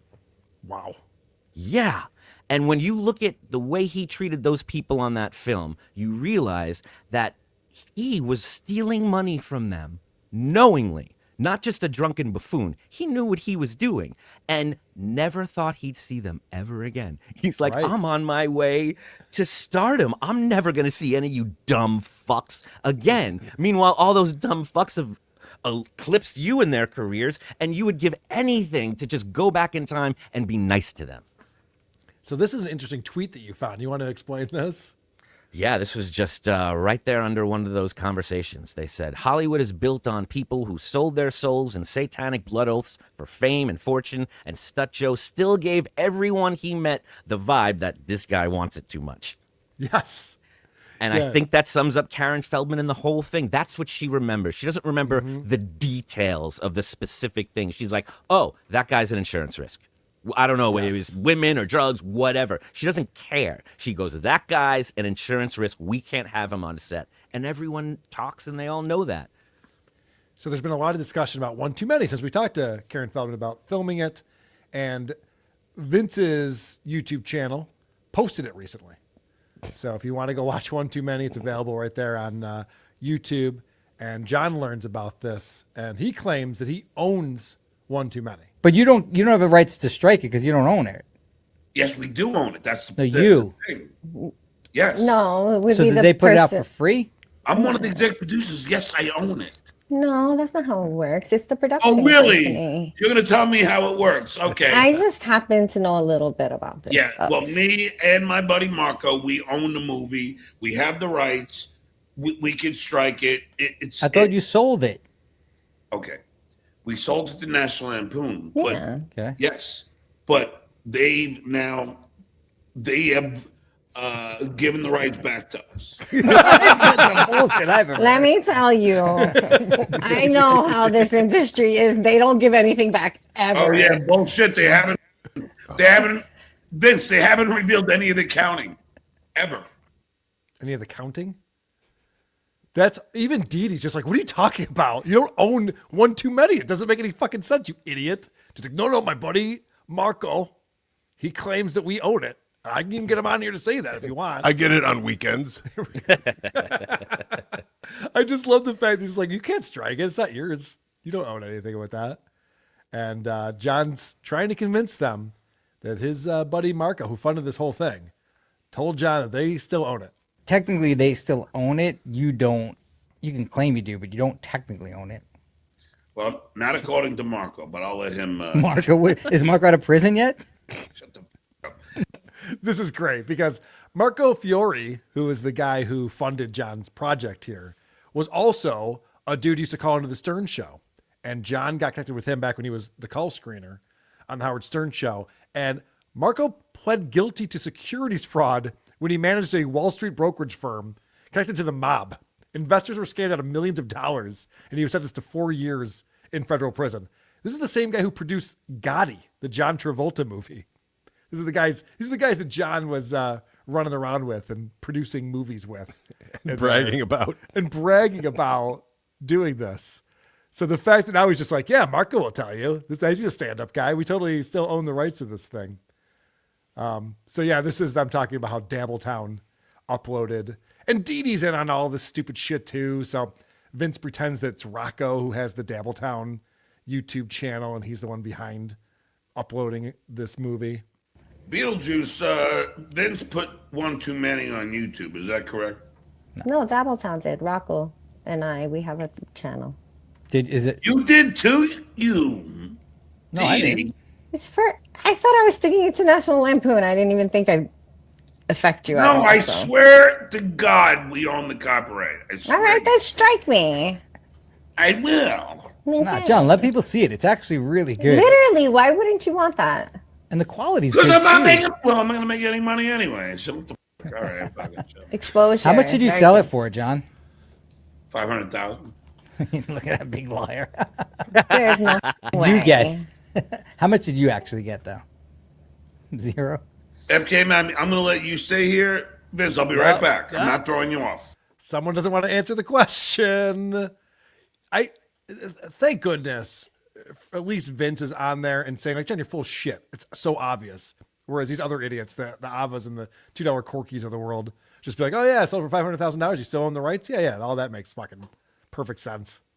So stupid. I'm almost positive that they had to pay National Lampoon to use the name, that they didn't buy it. We asked Karen that. She said that they did buy it. I don't know. Yeah, I mean, if so, it's not for $500,000. It's for like a nominal fee. No. It was definitely not $500,000. Did you see the set design in that movie? I did. You know who just watched that is Patrick Melton. We were texting about. He's blown away by how bad the set design is in that movie. It's just like, it's amazing that his bedroom is the same as the restaurant they hang out at, the nightclub they go to. It's crazy. At least Tommy Wiseau was just like, I can't afford a lot of set designs. Everything happens in this one room. All right, it's just the room. We're not going anywhere else. And it's funny when they complain about things that are cheap or bad about the movie. John says, well, they were doing this, they were doing that. But whenever it's like it made money, we and I own it. Yes. All right. We're going to move on to the One Too Many commentary. But first, real quick, Rob Saul gets brought up. Rob Saul's been on John's show a couple times since he came back to the Dabbleverse, since he came out of rehab. And Rob is not drinking or doing drugs. He's lost a lot of weight. He's looking great. Everyone's happy for Rob. Is John happy for Rob? Erica Hill, thanks too much. Learn from Rob. Get sober. Be more creative. Oh, shut up. Yeah, people saying you're jealous that Rob got sober. Are you? Oh my gosh, Rob looks so great. No. God bless him. No, He does look good. I mean, a totally different person. I love it. I'm so yeah, happy for him. What an asshole. He's such an asshole. He's like, Rob's a good friend of mine. I love Rob. Yeah, Rob's super good. Oh, whatever. Fuck that asshole. Yeah. He's a quitter. He's the kid who is not having his birthday and can't let the other kid blow out his candles. He has to get in there. Right. All right. So, Adam, you decided to go back and watch the DVD of One Too Many. There's a commentary track on there where it's John and the director of the film discussing behind the scenes as they watch it together. And definitely hear how the director, Michael DiLorenzo, deals with John and how he talks to him. It's very interesting. And these are all from Not White Eat. I think Not White It on Dabblers Anonymous. Okay. So this is John talking about the stuff that we would never know, us laymen, that like they're not actually drinking beer when they're at a bar drinking beer. Actually, most fucking people know this. It's just John. Jesus Christ. Now, of course, those aren't real drinks. They're all drinking water. Which I don't understand. Like, why can't you just be cinema verite and just actually be drinking real alcohol? Oh, because they're actresses. That's what they do. Like, we thought I looked too bad by doing this. And, I don't know. The only problem is, like, when I personally wouldn't have sex with a girl. I mean, I would have sex with a girl, but I'm saying, like, why would they have their top still on, Mike? Now what is it? It's called we didn't have enough money to pay for them to get naked. I'm not saying you have to be naked, but... All right. So I did put a little censorship on there for YouTube. But, yeah, it shows the scene where John's having his threesome. It's the whole plot of the movie. John trying to get a threesome, and then he does. And then his girlfriend's like, whoa, you're going to bang that other girl for a while? He's like, yeah. We talked about this. And so she storms off. And John is just like, yeah, too bad we couldn't get that broad to take her top off. She wanted more money. What a class act. The lighting in this movie is terrible. Yeah, they're in the dark. It's really bad, yes. He talks about cinema verite. Like, oh, no. He says that. How come it's not cinema verite? That's like The Office when the camera is like a character involved and you're shooting on a real location. That's not this. He's like asking, why is there acting to his director? And the director's like, I don't know, man. What do you think, John? I don't know. What am I supposed to take? Because you can't do 40 takes of that if you're drunk. Do you understand? All right, so John actually admits, and this is something that Karen said on our show, that his wife, Susanna, his wife at the time, is actually the person who wrote this movie, which is very interesting that he talks about this on the DVD commentary. And this is another scene, another dialogue that my wife wrote her little diatribe here. You know what's funny is that your wife is not giving any credit for the writing. Well, you know what? I'm just wondering. She's given tons of credit for being my wife. And by the way, you know what? I agree with that, dude. That's amazing. I love the director comes in and goes, interesting, you didn't credit her as a writer on this when you just admitted that she wrote that scene right there. John's like, yeah. We give Susanna enough. Yeah. She gets tons of credit for being my wife. What an asshole. Yeah, why did he bring it up if he didn't want to give her credit? That's pretty wild. It's also worth noting that park they're sitting in is directly across the street from the Tonight Show in Burbank, and it's a free location they're shooting at early in the morning, so no one bothers them. Makes sense. So, I know it's not the MASH set or the Batman cave, Right, but, right. it's something. So this next clip is amazing because John does his thing where, he'll talk about what the biggest planet is in the solar system, or he's constantly dropping these fun facts, and he loves Jaws. So he's got a fun fact for Jaws, and let's see how the director responds to this. I will tell you that, like in Jaws, when the girl first gets eaten, the first girl, it was actually Steven Spielberg pulling the rope to pull her around. You know that because he didn't like the way other people were doing it. No, were you watching somebody else's DVD commentary? Well, I'm a big fan of Jaws. Steven Spielberg. No, he's amazing. But you should be worried about your movie right now. I am. Anyway, so there we go. Jesus, that's so well said. Like, what are we talking about, John? You knew a thing and you had to say it out loud? Yep. Cool, man. You're so smart. Excuse me, Well, Steven Spielberg is very talented.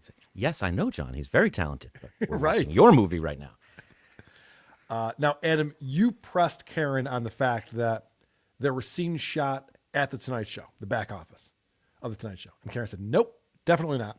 We never went to the Tonight Show. And I think you might have been right on this one. I think you have the proof. Character name, I think is Sally, and her name is Sandra. Oh, look at this. Now, okay, Hold on. where are we now? This is the hallway of the Tonight Show. Exactly. But they And actually I let us was shoot like, it. it was so wonderful to actually be in that studio. But you're there every night. Yeah, I know, but that, because we wanted to have a hallway, and we didn't really have one that would look different than the studio, so we finally got, thank God, the Tonight Show. Walter, my friend, gave us permission to shoot there. No, haven't heard from. Interesting insight into why he would get this director. Yeah. To be a part of this. Mm-hmm. Starstruck. He's like, whoa, we have to go to the Tonight Show. We were there on the set. That was pretty neat, remember? I saw Jay Leno's office. There's his name on it. Feldman was smart. She found he was a popular TV actor at the time whose face you would recognize, who had his own cop show, who wanted to direct. So she's like, he wants to direct. I bet if I offer him this thing, because he's never directed before, and I'm saying here's $1 million budget, he'll do it. And he took the risk. And yeah, it's the guy from the Howard Stern. We were shooting at the Tonight Show. It's like he knows this is a piece of shit, but there's also a part of him that's going, we might be making a movie. Maybe if I work hard enough, this could be a movie. Jay Leno might promote it on the Tonight Show. And he kind of did a little bit. A little bit. Yeah. So Michael DeLorenzo got roped into this, and he never directed again. This last clip is interesting because this was a labor of love for the whole Melendez family. It wasn't just John and Susanna who were involved in it. He also got his kids involved, as we'll see in this. I'm sorry. Wait. This night, the night that we shot your daughter, and it took, how long did it take for her, how long did it take for her to, you were trying to make her laugh, trying to make her laugh, and she wouldn't laugh. She wouldn't even smile. No, because you know why? It was 2 a.m. I called my wife. She was sick on Benadryl. I said, get her here now because we don't have a kid because they didn't get us a kid. And then she shows up and she doesn't want to laugh because she wants to go to sleep. No. This is also so cute. But how did I get her to laugh? I finally said, if you don't smile now he's going to kill himself. What the fuck was that story? Yeah. That doesn't paint John in a good light at all. No, and I feel like the director tried to stop him twice. Yes. And he just had to barrel through. Yeah. Stop telling that story about how you were torturing your kid who didn't want to be there late at night. Didn't John say there were no kids at nighttime? Did he just admit that John said a lot of things. Yeah, no shit. Wow. It was interesting in that clip the way John's kid was looking at him. It was like, they could smile. You're right. They're choosing not to. Mm-hmm. Dad said he'd kill himself. I bet Mom's next husband's going to be even better. All right. Thank you very much for putting that together for us, Adam. We appreciate it. Did you want to comment at all about Karen's appearance on MLC? No, I decided this was a better way to go through it. Okay. I didn't want to. It was just wild to see. He just kept screaming, "How did she find us? What is she doing on my show?" You invited her, Kevin. It was your idea. we talked about this on, I think, Point Dabble Point, but it's just so funny that Kevin calls her up and immediately assumes I didn't pay her. Mm-hmm. They didn't pay you, did they? I make all the money. So he's like bragging about making all this money, and then brings her on the show, and Karen and him have had a huge falling out because she feels ripped off. He paid her half as much as we paid her to be on WATP. He promised it would be more. That he needed to know what you paid. He needed to see the receipts so he could promise to pay her more. Then he did half of that and said, this woman has to learn to not believe everything everyone says. Yes. It was incredible. What a big W for KB on that one. Yeah. All right, we got Is It Gay coming up in just a moment, the Opie or Burr game, voicemails, things like that. First, I want to thank people who are supporting the program. We have Oracle 808. Just wanted to give a shout out to Pest, Doom, Devlin Doofus, Stalin 19, Mossy, and all the other clippers out there. Keep up the good work. Yes, agreed. In fact, if you watch my program tomorrow, we'll be doing Dabbleverse Live over on Blind Mike's channel. And if not for these clippers, there's no way people would be able to keep up with all things going on in the Dabbleverse. Mm-hmm. Who would be watching Keanu and her mom talk about nonsense? We need pests. We need dirty Jersey rats. We can't do it ourselves. And they need our support. It takes its toll. That's true. Boris Karloff. All the noise. Jay Loiter, Chris, you're fired from the band. Ava is replacing you on the bass. Fine. There was almost a note in there. It was pretty impressive. I don't know what was going on. She has shoulders, so the strap has something to hang on. Oh, damn. All right, it's not just me getting it from Adam this week. Now I feel a little bit better. All right, let's move on with our lives. Is it weird or is it gay? What will Aaron say today? Is it gay? What's up, Megan? Hello. How's it going, Annie? Oh, hello. It's great to be back. Uh-oh, you got an echo on you. Uh-oh. Let me see if there's something I can do about it, unless there's something you know that you're doing on your end. Boom, I just did a thing. Try it now. Try it now, Annie. Going. Jesus Christ, that was a reverse echo. How'd you pull that off? You have to do that in post-production usually. What? So now I'm muted? No, you're echoing a lot. There's just multiple Annies. Huh. I thought the thing that I did would fix it, but it did not. Is that any better? Yes, you did it. Cool. You nailed it. Very good. All right. Wow, what a great operation we have here on WTP. The most professional show. The most professional show in the Dabbleverse by far. No one can argue, and they better not. What? All right, so this is a game that we play. Megan puts this together for us each week, and we watch Aaron Immel from the Steel Toe Morning Show. He'll set up a topic, and it's a comedy show. And so he'll come up with some really funny jokes for what he's talking about. Normally, he calls things he doesn't like gay. Sometimes he calls it something else, not very often. So we try to figure out on this show, whatever he's talking about, will he call it gay or not? Round 1 is worth 1 point, as are the first 5 rounds, and then the final round is worth 3 points. Let's start. Is it gay? What did you just say? I've never seen RoboCop. You got to be shitting me. Never seen RoboCop. Well, yeah. I've never had dinner with the president.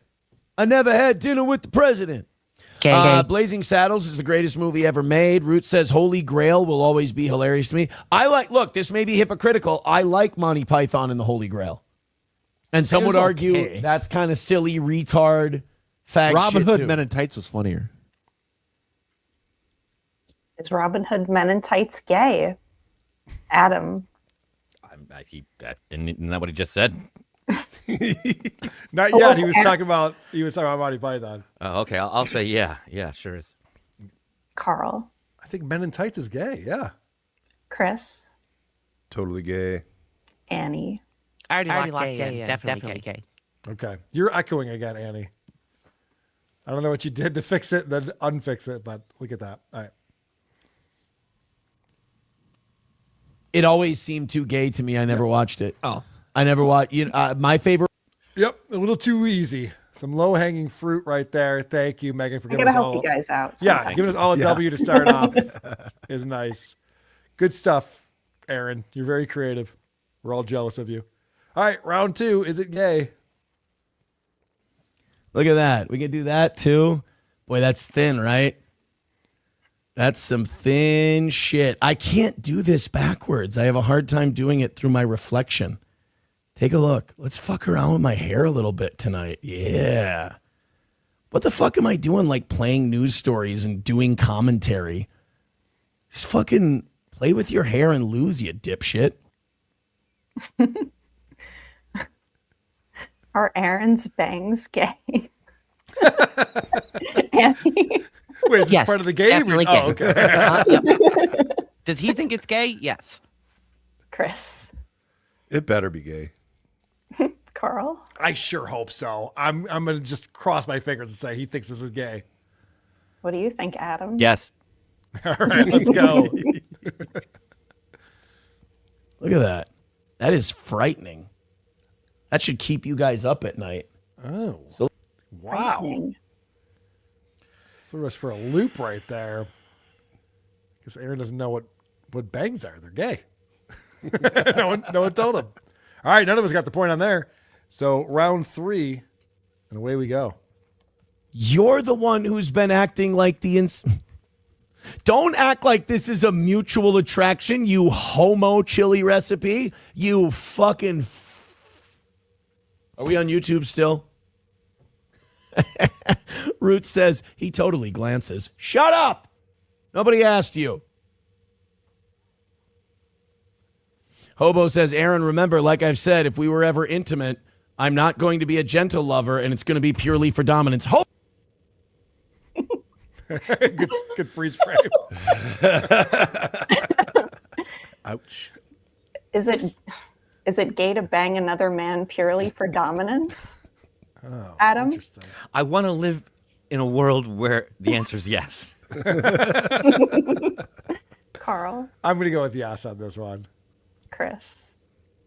Yeah, gay. Annie? It has to be gay. All right. We all think it's gay. Yeah, we said that last time, too. Yep, let's find out. Hobo, you need an intervention.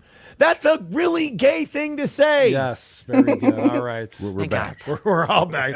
Thank goodness. Aaron, I almost didn't know you for a second there, buddy. He doesn't know me. He's acting like he knows me. It's the bangs. This is round 4 of Is It Gay?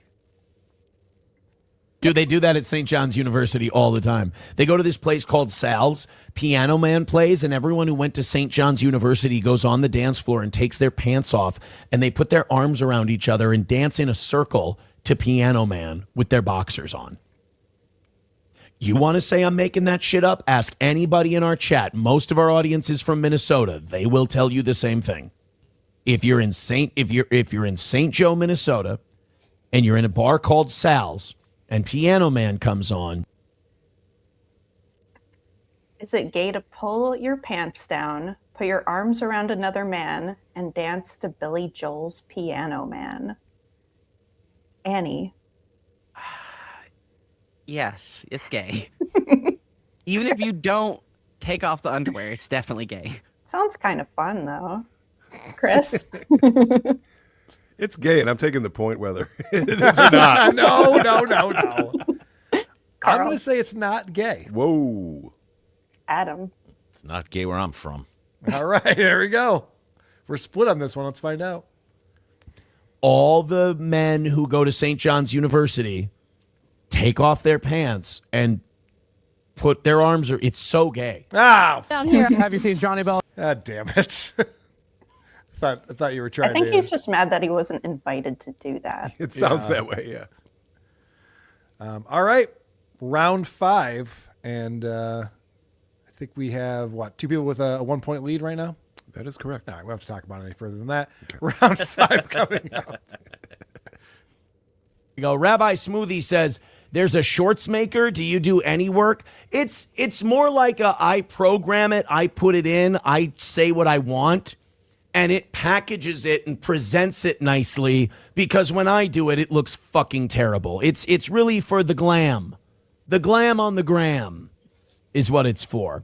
Although the ones that I scheduled this week for YouTube aren't uploading to YouTube, and they're not uploading to Facebook. They're just uploading to Instagram. Is it gay that Aaron's new shorts are just uploading to Instagram? Adam. Yeah. Carl. I don't think so. I would say no. Chris. Not gay. Annie. I'm going for the clean gay sweep. All right. Let's find out. Which is weird. Very Yes. strange. All right. What are the scores going into the final round here? Okay. I'm leading with 4. And then you and Annie have 3. Okay. Adam, you got 2. All right. Well, it's still anyone's game. This one is worth 3 points. And it'll be a multiple choice question. It's not just is it gay? Let me explain what this is first. Oh, please. So it's April 1st. It's the 2-year anniversary of Can April Fly Solo? Right. Her last appearance on the Steel Toe Evening Show. So I decided to pull a clip from that show. Excellent. Back with the second ex-wife on the program. K-Max McDonald, who? Johnny Depp, isn't that your crush, April? Yes, I would have to get a pass from Aaron because I value his opinion, but yes. I'd have to give him one too then, which he'd obviously pick. If Aaron wanted a celebrity pass to folk. All right. Who does April choose as Aaron's celebrity hall pass? Adrian Brody. Gay. Hulk Hogan, Eric Church, or JJ McCarthy? Adam. I don't know who the bottom 2 are. One's a singer and one is a quarterback. Go with JJ. Carl. I'm going to go Eric Church. Chris. Hulk Hogan. Annie. I think it's Eric Church. All right. We're both going Church. Let's find out. Obviously, it has to be Eric Church, right? Yes! He just wears those Eric Church shirts all the time, or that one shirt all the time, I should say. Which is why that one stuck with me. Couldn't be a woman? Does she think he's gay? Well, if you keep playing it, she mentions other men too. God, who else is he like? Eric Church, Ewan McGregor, or Edward Norton. I think those are at the top of his list. No women. Just those. Yeah, those are the celebrities that he pines on. Noticeably no women, yeah. Weird. And I love when April picks one and it's like as far away from Aaron as you can get. That's always the best. Yes. So what's the final score of this game, Producer Chris? You and Annie won. Hey, look at us. We're a couple wieners over here. We have a bonus clip that Megan sent over. Do you want to set this up at all? Yeah, so it was a part of this episode, and I thought it was interesting because, you know, he always plays that Erica song. Yes. I thought nowadays for the White Power Hour for the rally. Apparently there's a whole lore with this song. Like, we didn't just start playing it. This has been a song they've had for a while. Oh, or at least they've known about. So here you go. Yeah. Interesting. No, it's Erica. What'd I say? Gloria. Oh, Erica, Gloria. I get them confused. Both sang by Aryans.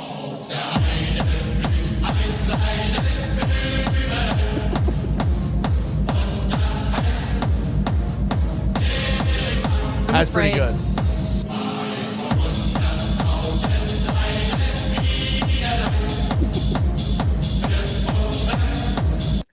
April was fucking that guy on purpose?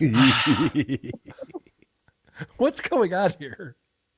I didn't know there was a techno version, but there you go. No, you should try this one. If he's watching this, Aaron, this is what's going to get you to the goal, my Yes. friend.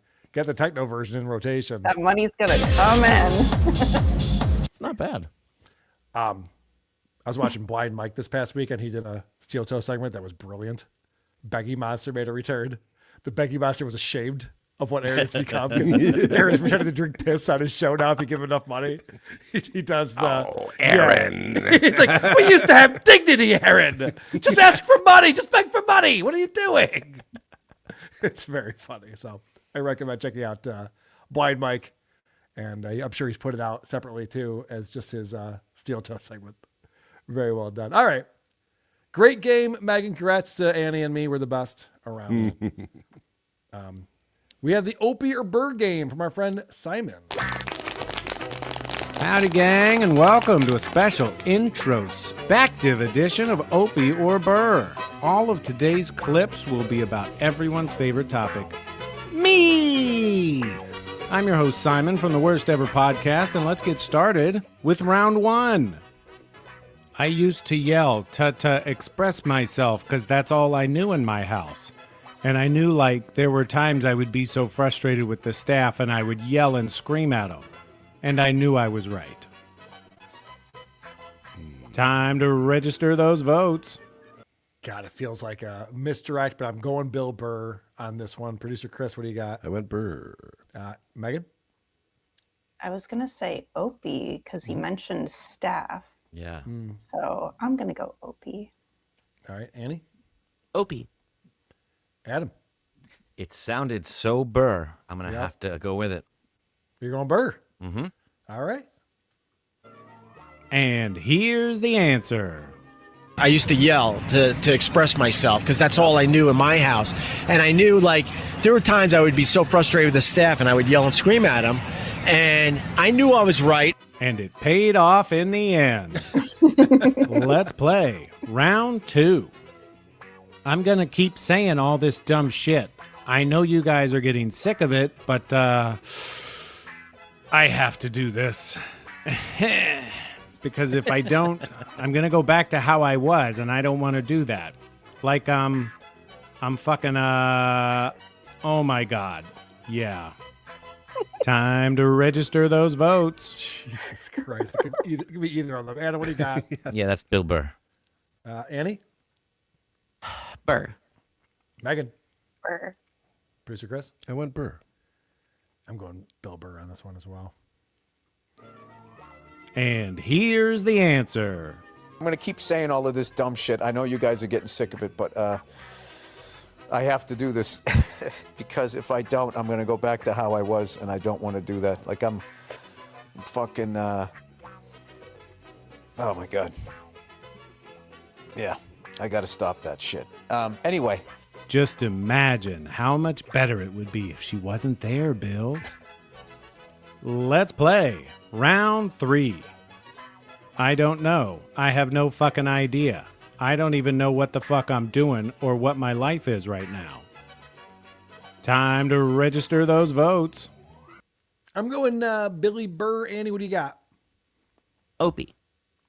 Adam? Opie. Megan? Opie. Producer Chris? Burr. Yeah, a lot of F-bombs for an Opie, but I guess it's possible. Let's find out. And here's the answer.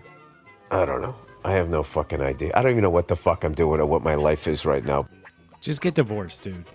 Let's play round four. I'm now doing this. I don't talk to a lot of people. I don't make a lot of money. But I was fortunate enough to get into something that I actually love to do. So why would I ever stop? Time to register those votes. That seems too easy. Adam, what do you got? It's got to be Opie. Come on. Gotta be Opie. Producer Chris? Opie. I'm going Opie. Megan? Opie. Annie? I'm trusting my instincts. It's Opie. Yeah, how the fuck would Bill talk about not making a lot of money? That's not his problem. All right, let's find out. And here's the answer. I'm now doing this. I don't talk to a lot of people. I don't make a lot of money, but I was fortunate enough to get into something that I actually love to do. So why would I ever stop? Because you aren't talking to a lot of people and you don't make a lot of money. I think Simon just wanted to get that joke in. You know, that'd be an easy one. All right, what are the scores through 4 rounds? Okay, I wasn't totally clear on who it was in the first one because it sounded like both of them at the same time. But was that Opie? Yeah. You guys are shaking your heads. Yes, I forgot. Okay. Already. Yep. Yeah, I thought so because it sounded like it was from the streets. Okay. So what are the scores? All right. So, Carl, you got 3. Okay. Adam's got 2. Annie's got 3. I've got 3. And Megan, 3. All right. So there's a 4-way tie for first. And on the outside looking in. He should know better than everyone. This is his beat. So I'm Krista Lee at the Golden Hour Live. All right, final round. Let's play round 5. I'm a funny fucking guy, and it's about time people realize that. Fuck you. Time to register those votes. What the fuck? Megan, what do you got? Bill Burr. Producer Chris. I went Opie. Annie. Bill Burr? I'm going Opie. What do you got, Adam? It has to be Opie. Okay, let's find out. And here's the answer. I'm a funny fucking guy, and it's about time people realize that. Fuck you. Is that real? Let's find out when we expand that clip. That was really funny. I know it was. I'm a funny fucking guy, and it's about time people realize that. Fuck you. Not you, to the person that still wants to try to push that narrative forward. He looks like a Gerber baby. Beautiful, right? If you think Opie's funny, you die. Congratulations to this week's winner. You know more about Greg and Bill than yourself. This is Simon from the same show as 3 minutes ago, reminding you to spay and neuter my neighbor's pets. All right. Goodbye. Thank you, Simon. Fantastic game. What are the final scores on that? Everyone in this room won. All right. There you go. Nice. I like this room. Fantastic game. Great job, everybody. Megan, you are paying attention to what's going on Spotify. People can comment on specific episodes. Before we get into that, we do have a super tip that just came in from The Inward. Producer Chris, you shouldn't take their abuse. Get on TRT and do some shoulder shrugs. Thank me later. Is that all it takes? Let's find out. And Rumpled Trenchcoat Columbo Podcast says, if they danced pantless to New York State of Mind, it wouldn't have been gay. Yeah, it's a Long Island thing. He gets it. Right. All right. Megan, do you have any new comments on Spotify for us? Yes, I do. There were a few mixed reviews on your interview last week with Karen. Oh, yeah. People were concerned that we were mean to her. Yeah. Yeah. Nathan Spotify said, wow, you bring on a guest to help your narrative about John being a piece of shit. Then you berate her? The siren after she mentions her husband passing from cancer broke my heart. 5 stars. All right. we didn't berate Karen. Karen loves us. Some guy in New Hampshire said, you covered every punchline I had about Rob Saul except Adam's question. Adam asked, why else would Rob be watching porn? The answer is taking notes. He's comparing Doggy Style to what he would call sex with the real thing. Okay. Makes sense. I also have a couple comments from episode 713. Some guy in New Hampshire says, I don't know much about Karen Feldman, but seeing the irony that the guy who gets drunk on the internet at least once had shit his pants online is calling Feldman the creature from the Black Lagoon. Yeah. He lacks self-awareness. That's why we love him. And then your buddy Christian left a lovely comment for me. I always really enjoy the Saturday episodes, except for the fact that they don't include review girl Megan. She really brings so much to the show when she's on the show. Her games are so good that I don't even miss Cardiff. But fortunately, this episode has had my favorite co-hosts, Christian Black. Ugh. Signed, once again, Christian Black. Jesus Christ, Christian. This fucking guy. Great. Thanks for participating, Christian. So good to see you. Helps the algorithm. We appreciate you. I enjoyed the Appreciate you doing that. episode. It was a great episode. Oracle 808. Never go full Mersh, Chris. That's good advice. That's good advice. Because he's a loser. Charity McDennis says, prayers up for the GOAT Ronnie B. Yeah, Ron Bennington has cancer. It came out, right? He was hospitalized recently. Love Ronnie B. All right. Annie, do we have any new reviews that have come in? I know that last week we did not, and you pleaded with the fine people out there to give us some reviews. Absolutely. We have one coming in from Yolanda, and the title is Earl David Reed. I like this guy. Hot take. I think that makes two of us, actually. They're supposed to shit on us in the comments, but we'll take compliments for Earl David Reed. Yeah. If EDR, if you want to say that he's cool, then... Boom! Hot take! That was 5 stars, right? Absolutely. Okay, good. Very good. I agree with most of the things that person said. All right. Does that leave us with voicemails? Plugs. Thank you, Producer Chris. People are like, why the fuck is Producer Chris on the show? What does he do? What's his purpose? I'm like, no. He does stuff. I can't think of anything right now, but there's stuff. There it is right there. The perfect example. Annie, where can people find you? If they want to check out my channel, go to insanity.com and you can check out all my links. That's INSANNEITY.com. Oh, look at you. You got the vanity URL going. Smart. Adam, what are you promoting, my friend? You can find me. I'll be in New York this week and next, and then heading right to Hackamania from there. So you can catch me in Vegas, downtown Vegas, with all of your podcast friends. Excellent. So you'll be in New York for WATP a week from tonight? Yes, I'll be broadcasting from the Studio East. Excellent. It'll just be you and me. Producer Chris will be traveling. I see. Yes, Producer Chris is going with a good friend of ours. That's a heavy weight you're putting on my shoulders, but I think they can take it. I get it. I see what you did there. I don't want to be here. Hackamania.com is where you want to go if you want to stream all the podcasts coming up next weekend. Look at Megan's going to be on the podcast. Annie's going to be there. Adam, Chris, the list goes on and on and on and on. So you'd be crazy not to stream those shows. And you can get that streaming package at hackamania.com. This is the 3rd year Melton's done this. He crushes it. He does a really good job with the stream. He puts a lot of work into it. He's actually the one who turned me on to when we've done the DabbleCon streams. We use the same technology for that. And it works out really well for people. So hackamania.com. Grab the stream if you haven't already. Let's listen to some voicemails on the Gary and San Diego voicemail line. It's a bunch of crap. Swing and a miss. Rock and rolla. Remember Opie had his cable guy over to the house the other day? Yeah. And he was not happy about what happened. Hey, this is a cable guy that took a shit in Opie's bathroom.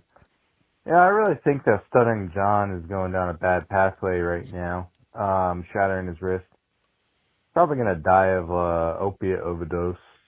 He's still on Klonopin. We're not that and lucky. They can't just quit Klonopin. You have to taper off of that stuff. It'll kill you. You know, you just go cold turkey on Klonopin. Well, that's all the thoughts that I had for now. Okay. So, smell you later. It's funny. I would have thought that this guy was over at Opie's house. He'd have some insights into like what was Yeah, going on. I was waiting for that. Yeah. Misdirect. But. Yeah, he's just like, anyway, so about John. This is an interesting. We get celebrities calling into the show from time to time. It's always very exciting to me. Oh, yeah. This is a big one. Hey, this is Steely Dan. Can you guys stop fucking talking about me? I don't care if I'm liked or hated by some club-footed asshole or silver fox greaseball. Stop bringing me up, or I will file a lawsuit. Fair enough. But I will say that corn tortillas are the best. Yep. And just like WATP, you can't buy a thrill. All right? Okay. Fuck you. Is that what Steely Dan sounds like? That's the guy who wrote King Charlemagne. That's amazing. It's amazing. There he is. Another guy called in who had shitty audio, so I'm not going to play it, but I'll summarize it because I liked what he said.